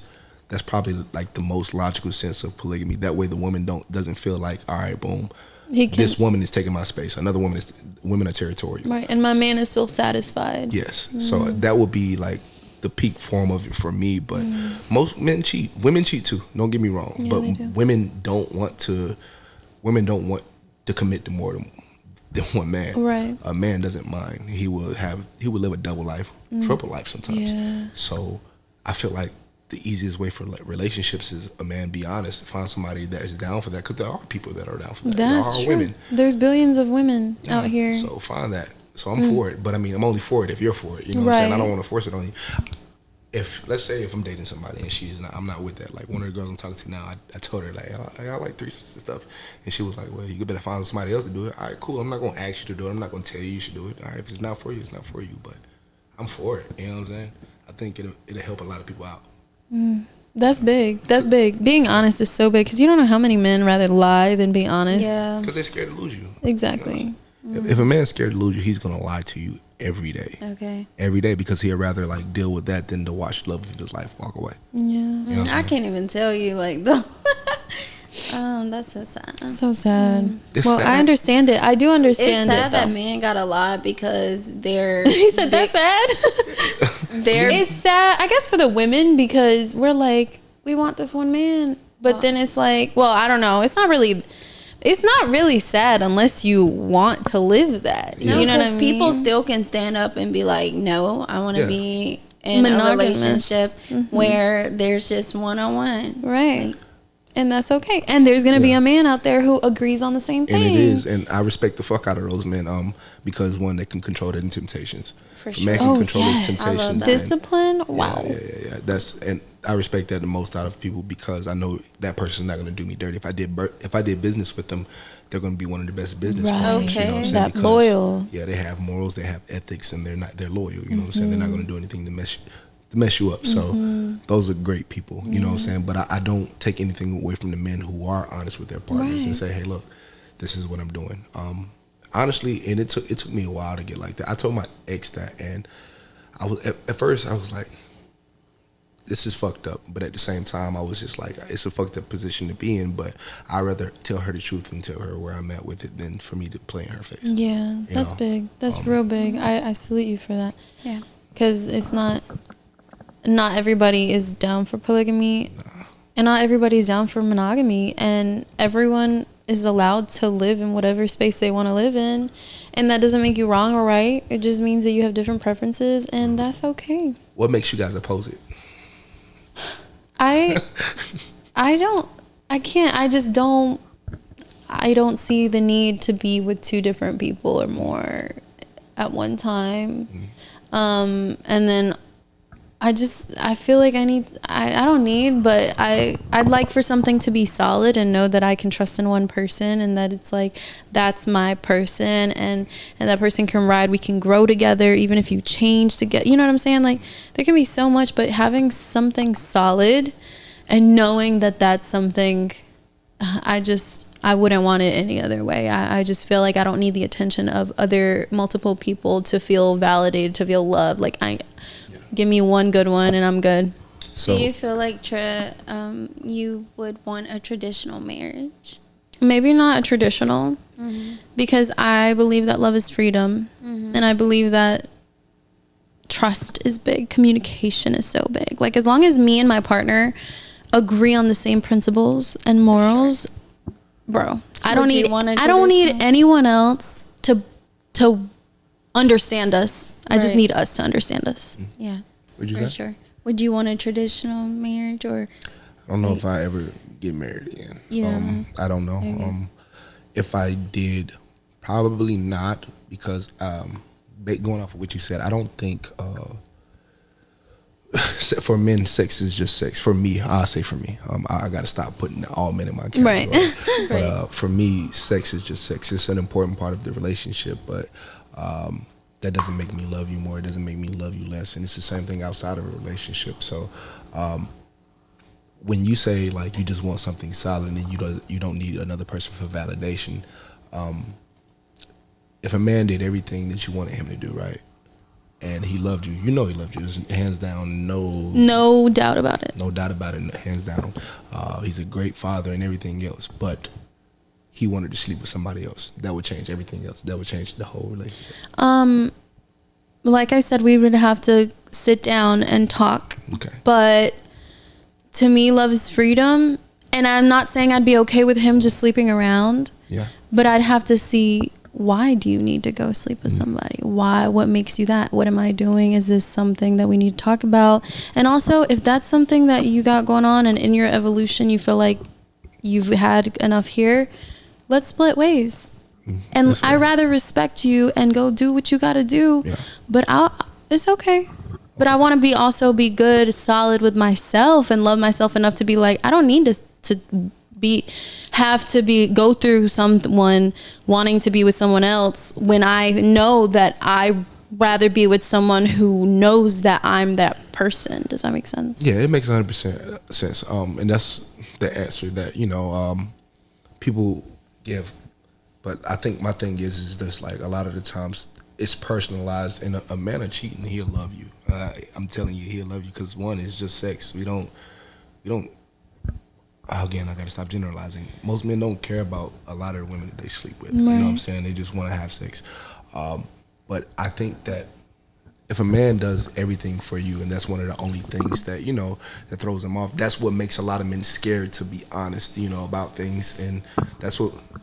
You good? I'm just kidding. I'm grabbing a water. Did I say something? Right. I'm like, we didn't plan this. But yeah, if that's what makes a man scared to communicate things, because if a man does come to you about that and he knows you're going to leave him, he's less likely to talk to you about things. I'm good. He's much less likely to open up, because that's one of the things, like, you can love somebody and you don't want to lose them. So 9 times out of 10, what they're going to do is, which most men do, they hide it, they lie about it, and they go to the end of the world to not reveal this to their partner, because they know their partner going to leave, and they love the shit out of you. Yeah, they're going to take care of you. They're there for the kids. Half the time, you wouldn't even know they were cheating unless they slipped up. Right. So it's just like, that's why a lot of men are scared to communicate those things. But it's really, I think, to me, I would just honor you and just respect you a lot more. Because like I said, I want love to be free. I don't want to engage you and make you feel like you want to go do this, but I'm holding you back. You know what I'm saying? And I love you enough that I will respect you enough. But maybe things might change. Maybe I'll be like, well, okay, let's talk about this. What is this? You know what I'm trying to understand. Trying to understand. Yeah. But I'm not a person that will blindly be like, facts. That. Like, we're not together again. You know what I'm saying? Because love is so freeing to me. Yeah, man, and he loves you, and that's the biggest thing. So, like, a guy, when he loves you, he doesn't want to lose you. So he doesn't want to risk the chance that you will walk away from him. Right. Even the conversation will make a lot of people walk away. That's true. So I think that's why it's harder to get my guy friends to be honest with women, because as much as they don't care about certain women, they do care about ones that they care about. The solid rock ones. Yeah, and now even if he is dealing with somebody else and they aren't like together, he doesn't want to lose this main one, so he's not going to keep it real with her. He's not going to be honest. It's like our exes. I feel like that was them. Yeah. They couldn't admit that they wanted to go do this. Yeah. And they rather keep you there. Yeah. Make sure you're the safe space. Yeah. But there was no conversation had about that. Exactly. It was just like they were probably terrified to have the conversation. And manipulate the situation. Because of the fear of losing, you know. And then play with your emotions, your feelings. But you lose me anyway when you go behind and not be real. Well, so why not just be real and take your chances? Speaking from a man's perspective, logic tells us not to do that. I know she's going to leave me if I tell her this. You know what I'm saying? Based off of the reaction that she gave if I said this, or this. If we're arguing about if I left the toilet seat up, imagine what it's going to be if I tell you I want to fuck somebody else. You know what I'm saying? Oh my God. So it's just, if a man isn't comfortable, he's not going to take those risks. And I think that men have to do a better job of saying how they truly feel, but also women have to make it a safe place for them to communicate that. You know what I'm saying? Question. It's work on both sides, you know, to be done. Go ahead. Do you think that a man can't find... Do you think it comes down to having a mother's void, or that lack of mother love for a man to have to go find that love in other places and different multiple people? It's not love. I mean, it's literally sometimes it's just sex. Then other times it's like an innate thing in us. Like for me personally, like I said, like I get distracted. I want a woman's company. Like after so much time, I just want it, right? And then when you're with somebody, it's just like that woman becomes familiar, and you want something new. We as men, we want to like do something. We want to create something. We want to have something new. We want to conquer, in a sense. You better create a new song. We can do that. I can change my hair. Right, you can. We can do that. I think I see what you're saying. I see your perspective. I do. It's interesting. But it's really interesting. It has nothing to do with love. It's not. It's not a thing. It's just like, all right, boom. You know for a fact, if you get into a relationship with somebody, you know that person loves you. It don't matter what you look like in the morning. It doesn't matter what your breath smells like. You know what I'm saying? If you had a bad day or not. But what you're gonna do before you go out that door, you're still gonna put your makeup on, because you do it for what reason? Because you want to look good. You want to feel good, and it's something that just tells you to do that. You know, for men, I don't know what it is. We all have it. And if I'm in a relationship, I control it a little bit more because I don't want to lose my partner if she's not with it. Okay, cool. You know what I'm saying? Even after I did threesomes with my ex, you know what I'm saying? I would never talk to the girls that we did them with. I would never talk to them by myself. I would never communicate because I know I would lose my partner if I did that. It's not something we agreed on. So I feel like as long as there's an agreement and I'm not going to lose my partner, I think like it's fair game. And luckily she made it a safe space after a while, because we got into a heated argument about that shit. You know what I'm saying? I told her, listen, this is something I want to do. I love you and I want to share this part of my life with you. I understand if that's not what you want to do, but it's something I'm going to do. We almost broke up because of it. And then one day I came home and she just had extra female in there, you know what I'm saying? And we were all cool and we talked to the other girl afterwards. It was like a really dope experience. You know what I'm saying? I mean, it's very like interesting, and it's very, but it can go left too, especially if the girl is just awkward or not good. It can go very left, but it's an experience where you can both be vulnerable with somebody else. You can communicate. You can the guy's satisfied. The girl, if he's a good guy, he's not going to do anything like to make you feel bad or anything like that. So I feel like it's a great experience for the man and the woman if done correctly. You know what I'm saying? Because all right, my guy's good. You know what I'm saying? He ain't got no reason to cheat on me. If he does need somebody to talk to, he can come to me and talk about anything because we already talked about this. We communicated about this freely, and there was no issues involved. He doesn't talk to anybody else. Just like, what reason does he have to treat you wrong? What reason does he have to step out on you? And if he does fuck that up, that nigga just a fuck nigga, period. You know what I'm saying? You probably should leave him anyway. But I think that opens the door for a lot more happiness. But it also takes a lot of conversation and being open with each other. A lot of people think they're open. A lot of people think they know how to communicate, but they really don't. And that's the hard part. So you have been in this experience? Yeah. Okay. So men have to have boundaries too, like when you're dealing with someone else, because we are human and there are real emotions. So like,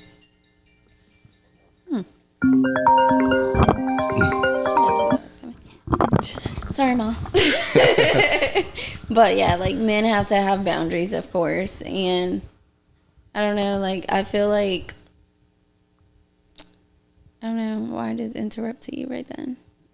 I guess I was just saying, like, you have to make sure you set boundaries with your partner, basically. Yeah. Yes. I guess the biggest thing that I've learned from you is to make sure you communicate with your person. Communicate with your person. That's the biggest thing. And that's big on me, for me, too. I got to communicate, and we got to make sure we come to an agreement. Because a lot of, even like in, like, all relationships, a lot of people think communicating is being upset and just like and walking away from things, and it's not healthy communication. But that's what they are accustomed to, because they don't know how to share their real emotions. Well, that's interesting. Polygamy is very interesting. Thank you for clearing it up for us. No, it's all good. It's all good. I know a lot of people still look at me like I'm crazy. A lot of it surprises me. But I've came across that. So I never understood it, and I wanted to know more about it and why. Yeah.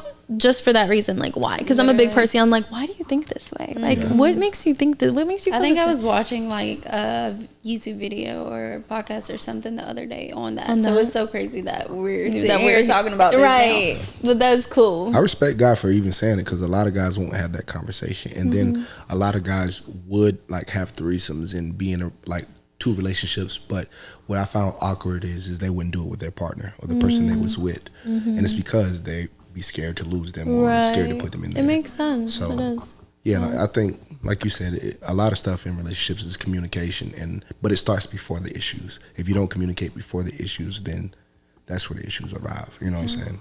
That's true. Woo, what a topic. Ooh, let's go into your music, though. Let's get it. Hello. Aside from you being a couples therapist and a like someone very wise in the area of relationships and all of that, you have talked to us about how you have a lot of experience in that and everything. So that's big. And I feel like, do you feel like that has molded you into like being able to create music? Do you think that has helped? Oh yeah, I mean, you were talking about your last project that it was about your relationship. I actually made 2 projects about it, 3 really. And that just, I create when I feel, you know. So if I feel hurt, I'm gonna make hurt songs. If I feel sad, I'm gonna make sad songs. If I'm angry, make angry songs. So I create based on how I feel, and whenever I feel like, it's just the only way to express it sometimes, because I can't express my anger without being judged as a man, because people are gonna say you're angry, you're upset. And I'm going to scare people. I can't express my sadness without people saying, "Oh, he's depressed. He's going through something," and people want to have a pity party. You know what I'm saying? As a man, it's a fucked up place to be, because it's not much you can do. You just got to suck the shit up and keep going. So my way of doing it is just writing. Your safe space has been music. Would you recommend that for anyone who also doesn't know how to express it? Writing. I wouldn't say music. Just writing, because it's 2 different things. If you can write something and you can do something creative with it, it can be a movie. It can be a poem. It can be a song. So I would just say start out by writing it, you know what I'm saying? And you can go anywhere from there, because if you write it down and you say how you feel, you can react that in a skit or something. You can write a script for a movie you can turn it into a song. But there's too many people out here trying to be musicians right now. So He's like, we're good. yeah, well, I don't try to kill anybody's dream, but it seems like people think music is the easiest thing to do, and it's not. Yeah, It's not. It's you know. complex process. Yeah, if you care about it, it's very complex, and I see a lot that. of people that don't. So I would say just start by writing, and then see what lane fits you the most. Right, Because we music need isn't more for everybody. portraits and we need more creatives like all across the board. So But I think love that advice. it's really important to just like explore what works for you, Yeah. you know, and tap into whatever it is that, I tried this. This is going to take a lot of work to do, but because I love it, I'm still going to do it. Even creating a podcast like what you guys do, you know what I'm saying? Like, you can write down stuff that made you feel a way, and you could have started this because you felt the way and you needed a way to express yourself. So I feel like writing is a good base, you know. But for me, music was always something that I loved, and it was the easiest for me to get into and create because I had already done it when I was like 13, 14, you know. Yeah. That's good. That's good that, I mean, you know what an alchemist is? Somebody that makes stuff with magic or potions. That sounds cool. I don't know. But alchemy is like basically turning pain into power. You take all of those emotions and you transmute them and make them into something beautiful. And so I think that your music is definitely, I mean, artists don't know, but they also do the same. Like you turn it into a power, you turn it into something that can ultimately touch more lives, you know, and impact more lives. Because the song that we played at the beginning, it was very beautiful. There's this other song I saw on your page that I was just like, oh my God, like, is it out yet? Which one? I gotta figure out the name of it. Fall in Love with Me, maybe? Yeah. Yeah, that one's. I'm sure you got a lot of good feedback on it. Yeah, man.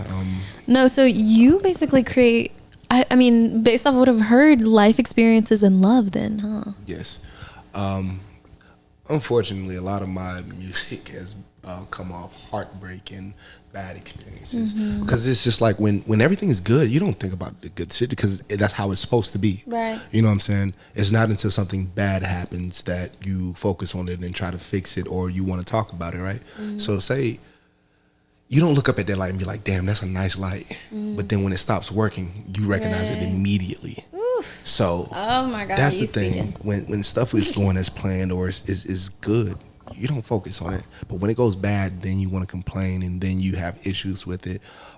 That teaches me two things. It teaches me I need to cherish people and give them their flowers and appreciate the good things in life before they get bad. Because once it go bad, then I'm gonna have a lot to say. You know what I'm saying? You gotta give flowers and appreciate things before then. You know.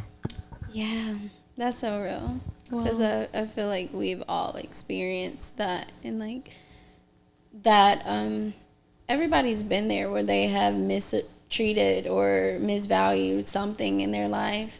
But even like, so basically I feel like what you're saying is be called to write even when things are great, because you can still create that way. Like, yes. So How do you tap into your creativity? it just comes. I do it every day. Like I can be thinking about something. Like when I leave here, I'm going to go record, work on some stuff.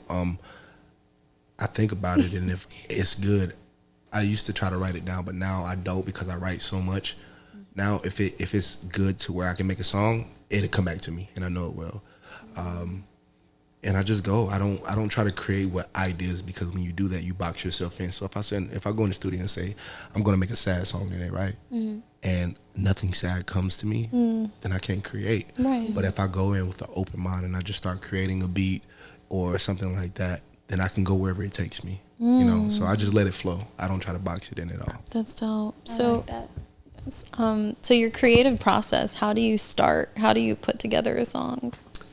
I'll probably start with a sample, or I might hum something, or it might have been something I thought about earlier driving. I drive in silence. I don't listen to music and stuff when I drive.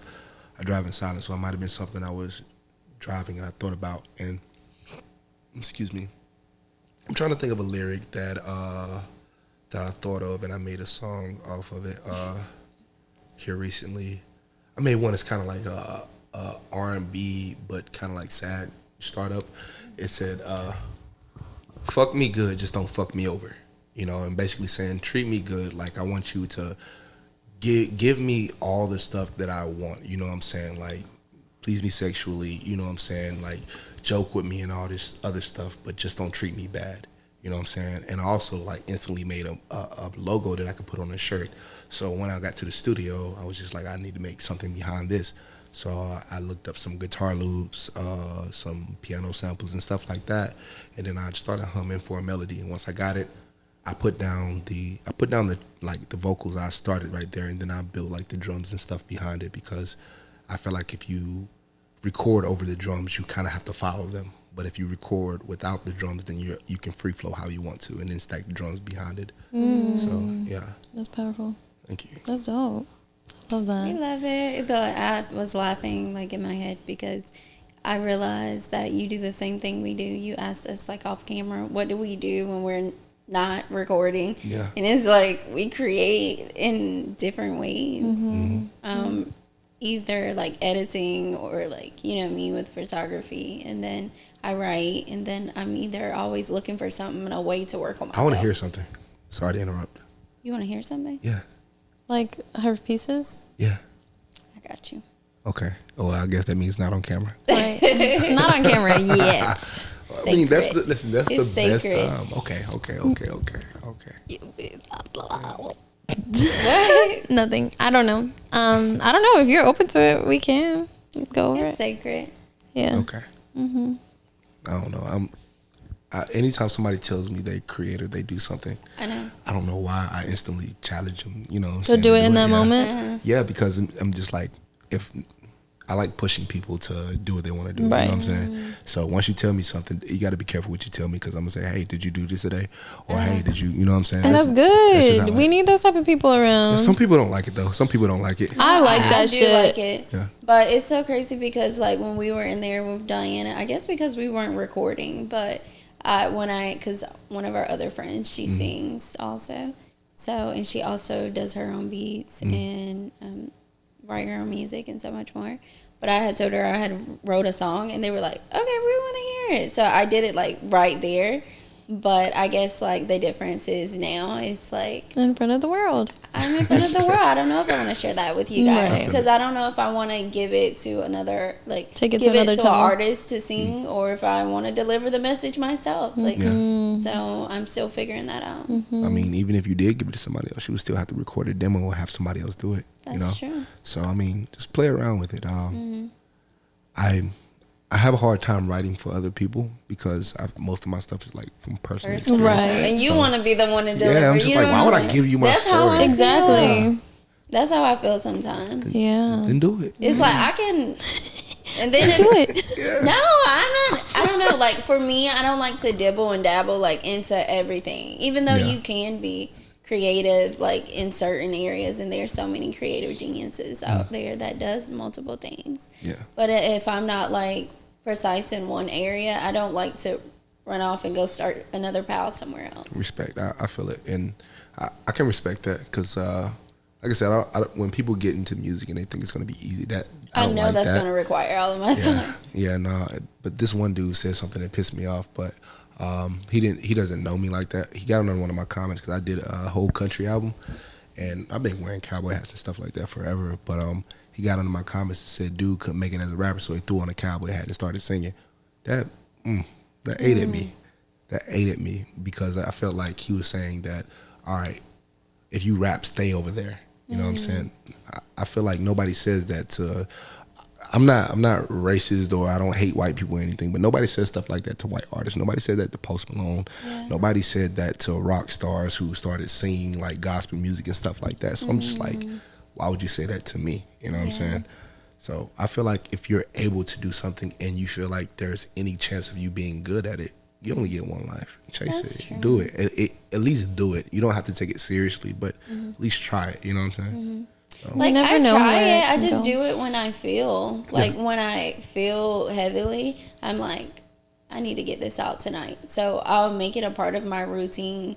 But I'm also still learning a lot about photography and you know podcasting. It comes so naturally and easily. So I don't really have to take as much time up here besides editing. But you know, the more consistent you are at something, the more you're getting the hang of it, and you're able to add more things onto your list. Yeah. So Okay.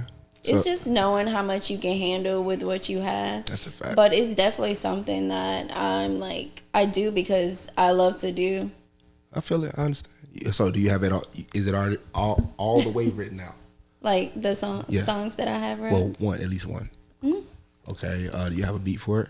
I do. Do you know how to engineer? I don't really know how to engineer. I know of ways. I have friends, like I have a lot of friends that are artists, Aurora, and but I don't know how to engineer. Okay. But I'll be doing like stuff playing around on my podcast machine. When you mean engineer, you mean put together Like a mix beat? it and stuff. Yeah, mix it and just make it sound good. You know, gotcha. Because that's the biggest thing. Like a lot of people feel like they can just record themselves. The hardest part is making it sound good. You know what I'm saying? So, No, I would definitely go see a professional. Like For that. yeah.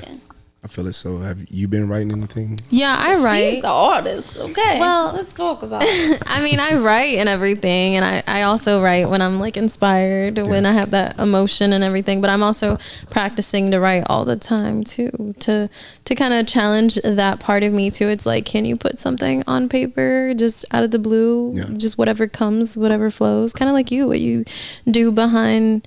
Like seeing, like you're like not boxing yourself and saying, I'm going to create something sad. Because I do that sometimes too. I'm like, I'm going to create this piece right now and this is going to be about this. And it ends up going like directly the opposite way. And I'm like, okay, this isn't ideally what I had in mind, but It's fire. But yeah, I do have pieces. I haven't fully, I'm kind of learning that process of like putting together beats and stuff. Like I want to get into, and it's like a mega mind. Like you have to have like, to do that, plus put vocals, plus write your own music, plus, like it is a complex, and especially if you're a perfectionist. I mean, not that everything has to be perfect, but everything has to represent what's out in here, what comes out of here. Yeah, it's a blessing and a curse. I will say, if you have the ability to sing and write and just do that, do it. You know, everybody wants to be a producer. It's a blessing and a curse because sometimes I go way too far left. Way too far. Like I'll be making an R&B album and then out of nowhere I get a country song. Like, why the fuck did I do that? You know what I'm saying? So, and the same thing with rap. If I'm working on something, I just never know where it's going to be. So it's harder to complete projects. And then also certain sounds is just not supposed to go with other sounds.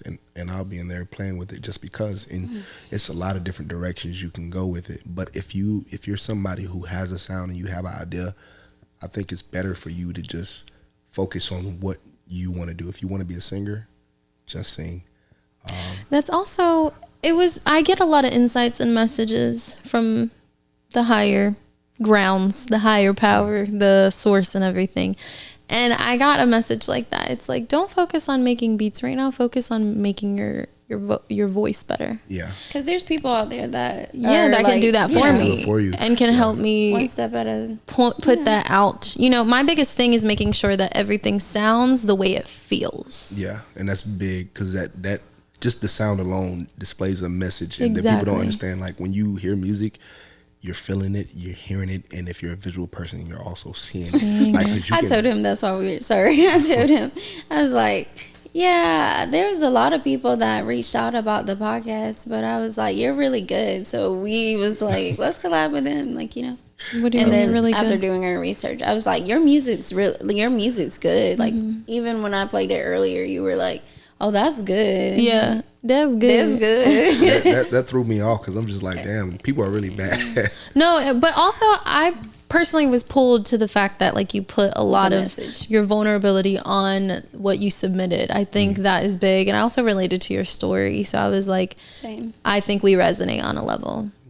So I appreciate you I guys. was like, oh, we about to be in here talking. as we have, As we all day. Lord, I know we've been. I'm tired. Look, I was like, maybe I just knew like he was after this. He's like, all right, let me hear something. I'm like, Right. okay, well, we about to play around up here after this. No, but I've been like, I'm so tired right now from the road trip that like I feel like I kind of, my eyes are like really heavy while y'all been talking. I'm like listening, but then I'm like, and I'm just not fully.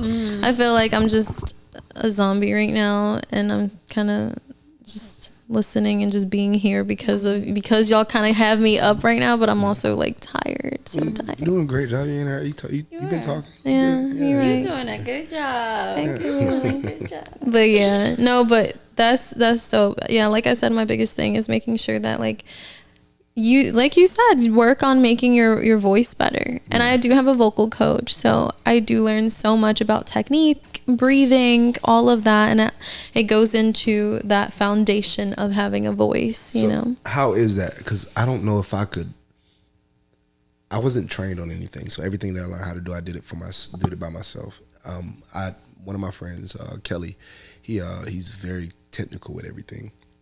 So he learns stuff and he applies it. Me, I feel I don't have any kind of guide or any kind of guidance or any kind of rules when I create.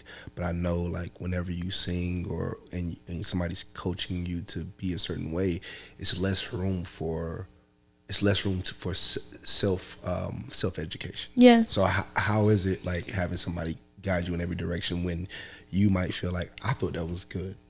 You know what I'm saying? So I have a lot of discernment for myself, and I know myself a lot. So when I feel like someone is putting in their input or whatever, and they're kind of overpowering my creativity and the way I want to say something or do something, then I go toward, because that's me. That's my energy, my essence. So you can't go and like try to mold me to be the way things should be, you know, because that's how new creatives and new artists come out, because they're being themselves, you know. Yeah. But she helps me in the sense of breathing exercise. She teaches me like, okay, how can you not have tension in your jaw? How can we make sure you use your head voice so you hit this type of note? How can we start to learn to do vocal exercise?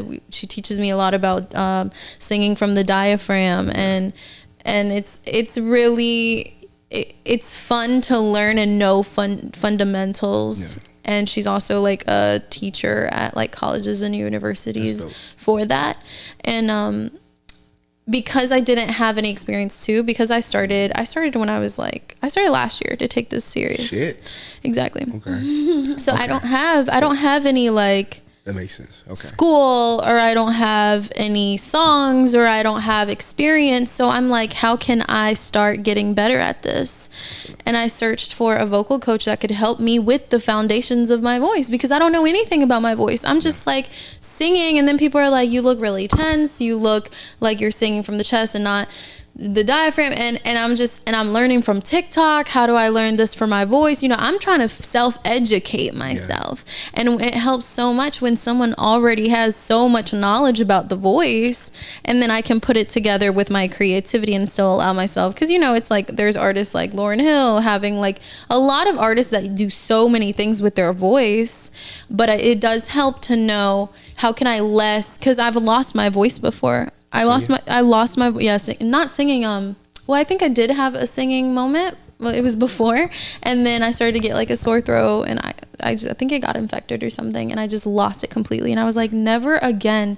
So now I take it serious, and I don't take it for granted. Now I'm like, I'm not going to sing a certain way. I'm not going to force myself. I'm learning so many things not to do, so I can better take care of my vessel. I feel it. And I can understand that now, because I had to learn not the hard way, but I learned as I went by myself, you know what I'm saying? But if I get a sore throat, I'm going to make a song that's going to match whatever tone I got, like that I create in those moments, you know what I'm saying? Like whatever I'm feeling right there, if I have a scratchy voice, I'm going to get something out of it. Yeah. If my voice is full, clear, like right now my voice is very like heavy.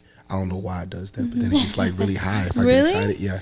I was thinking, I was like, I wonder if I was like in my head, because you were talking really low and she's over there in the kitchen. I was like, I wonder how he like sings or raps in the studio, because I'm sure he gets loud, but he's right now talking like so low.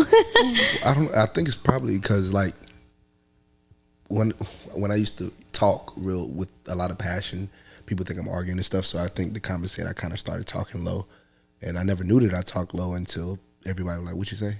What you say? You know, so, like, Daisy was like, can you say that again? You said what?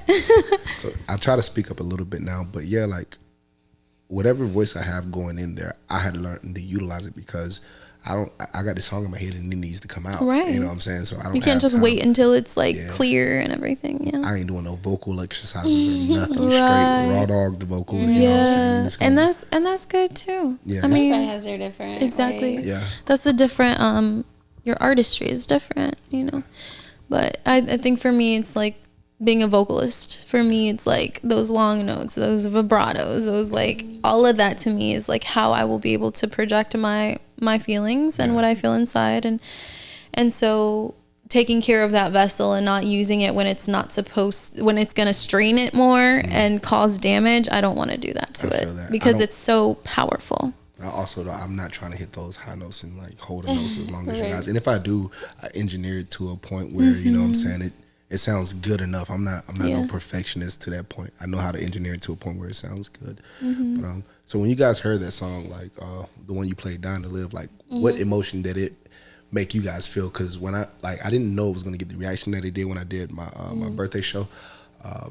Everybody was singing it. And I'm just like, damn, like. Why do so many people feel this? Like, what makes it resonate with you guys? Like, you know? For me, it was the importance of living. I am big on that, on living. I live every day. Before I used to see things as like, this is it. Now I feel and experience and express and I just, it's like to the max. And now I live. I genuinely live my own life. Not everyone's idea of it. So I took that as that. Like, I'm like, wow, die to live. Like, live every day. That's the biggest, and you don't know how many people need that message. I'm telling you, it caught me off guard because I was gonna scrap that song. So Oh my God. yeah. And what about you? What did it trigger in you, Daisy? Well, I don't think it triggered anything. I think it just like showed the significance, and it made me feel like so grateful to be like alive in such a time. And I think it brought like a lot of gratitude because there's a lot of people that just, I think we talked about this earlier maybe, but there's a lot of people that just go about life every single day and don't take a moment within themselves and just like reflect like, hey, like I didn't have to wake up today. So I think it gives that type of vibe. It makes me feel like, whoa, like I get to live this life. Like I get to do what I do and show up every day. Like, well, show up today because tomorrow's not a promise. So I think it gives me that. And I appreciate you guys playing that one because, you know, usually it's songs like That's On Me, a lot of women like Proud of You. That was one I made specifically for women because everything else was like sad. Yeah, people like those songs. So when you play that, I was like, oh shit. And it's at the end of the project, so you know. I love end of the project ones. Yeah. Yes, of course. We're more so like spiritual girls. So I feel like we're going to. I'm just kidding. I just switched up my whole accent. We're You're like, I don't understand what she's saying, but we're more so like something that pulls us, that like has like, that one just stood out because of the message that it gave. Yeah. Like I'm all for the love songs and like that's cool, but a message though, like the world needs more of that. No, I feel Shout outs to you for putting that out into the world. Yeah. That was another thing I seen that you guys did when you guys said the world needs more passionate people, and if you don't want to do it, don't do it. Don't do it for money. I think that was really dope because that's how I am. I'm not. Please don't do it. Yeah, you guys are funny. and I'm like, they sound so sad right now. And it's it's giving what it's supposed to give. I'm not doing nothing I ain't supposed to do. Yeah. Thank you. That's how I am. Like I'm not doing anything that, you know what I'm saying, doesn't make me happy or that I don't like, you know what I'm saying? So that was one of the messages in that song as well, you know what I'm saying? If it doesn't make you happy, don't do it. You need to be doing stuff that makes you happy or that's going to get you to your happiness. You know what I'm saying? Strive for your purpose, strive for your goals, and, you know, keep going, don't quit, you know? I love that. Yeah. Yes, You're a big powerhouse. Thank you. It's powerful. Yeah. Yeah, thank you. And it'd be the music. It'd be like the things that you feel like, should I put this out there? Yeah. Or like that you almost don't create. That the world needs the most. Yeah. Both of you guys should go ahead and create more, you know what I'm saying? Thank you. Yeah. We'll definitely take that into consideration. We should definitely do what? Create more. Oh, for sure. Just do it. If you want to sing, just sing. Matter of fact, since you guys have Create me on more here, of everything. yeah, you know Life what I'm is saying? art. Well, I engineer full time, so if you guys want help with a song or something, you have me on there. I'll help you guys out You with a know song or something. what? Yo, we've been thinking about like a Queendom song, like intro and Do it. outro song. We need your help though. Okay, do it. Yay! Yay. I fed you hot dogs, so you have to. No. Well, so you're an engineer, like that's your job. Yeah, everything. Well, I did that for the past like 3-4 years before I left Greenville. I owned a studio in Arlington, and I let it go because the whole relationship thing. And when I came back, I didn't want to engineer because me making music, like when you do something that you love full time for a job, it kills the love for it sometimes. So recording people, especially when they're not good, sometimes It kills it. Yeah. Yeah. You're like, what in the world? Yeah. This ain't what I thought it was. and we being honest, I'm bro. just kidding. no bullshit. Like it's terrible. And then like I'll make like I'm honest, so I got to tell them like, bro, that's not good, bro. You know what I'm saying? We got to do this again. So I lost a lot of clientele like that, and I also gained a lot of clientele. I made good money doing it. People need those. That's what I'm type of saying. people. That's 'Cause what I'm everybody saying. gonna sit here and be like, "That sound good," Right. But everybody ain't But gonna not be every- like, "You need to Work go on back." this, work on that. Yeah. I'm big on that. I'm like, it was like when I was telling Diana we were working on something, and I was like, please tell me how it is. Like, I got too many people being soft with me, telling me this is what you could do.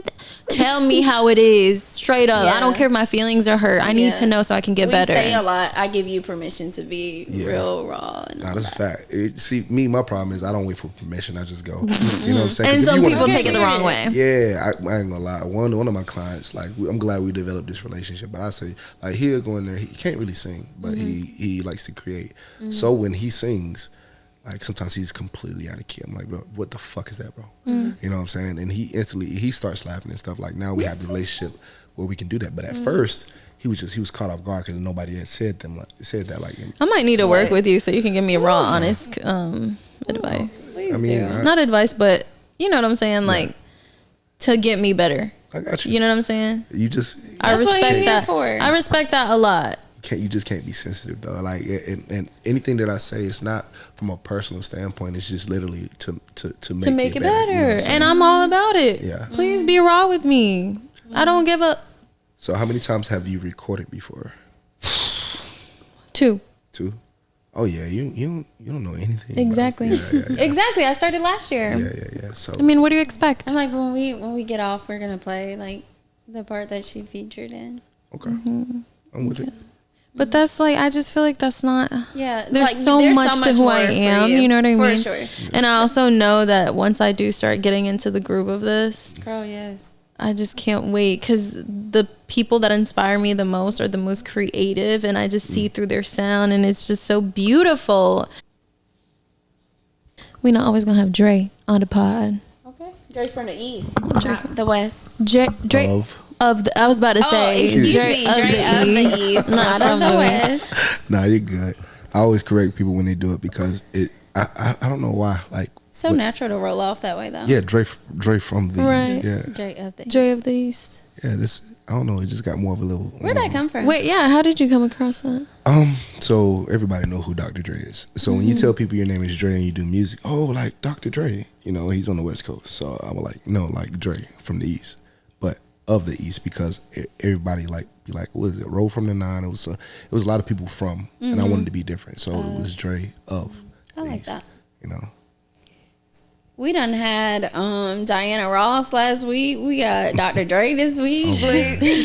And now we have Dre of the East. I know Dre of the east. You know what I'm saying? Okay, you can read it. Okay, I can read it now. Uh-huh. Okay. Those who devote their lives to a cause greater than themselves always find larger, fuller life than the one they remembered. William E. Skeer. Sure, maybe. Whatever it is. SCHEER. Sheer. Okay, Sheer. Okay. There's also a message on the back too. Oh, life is too short not to make the best and the most of everything that comes your way every day. Sasha Azevedo. Nice. Does that resonate at all with you? Yeah. I feel like I can resonate with a lot of stuff, you know, because I'm understanding. But yeah, I try to make the best out of every moment that I can.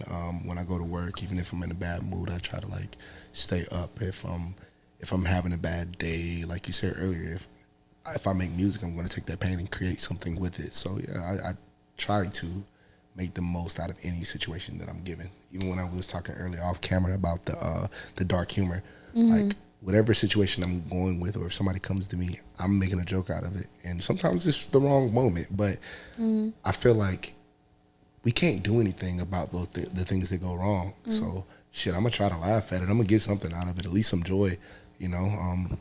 Yeah, that's just how I am, and that's how I learned how to keep going. Because if you sit there and you focus on the things that's wrong, nothing's gonna go right.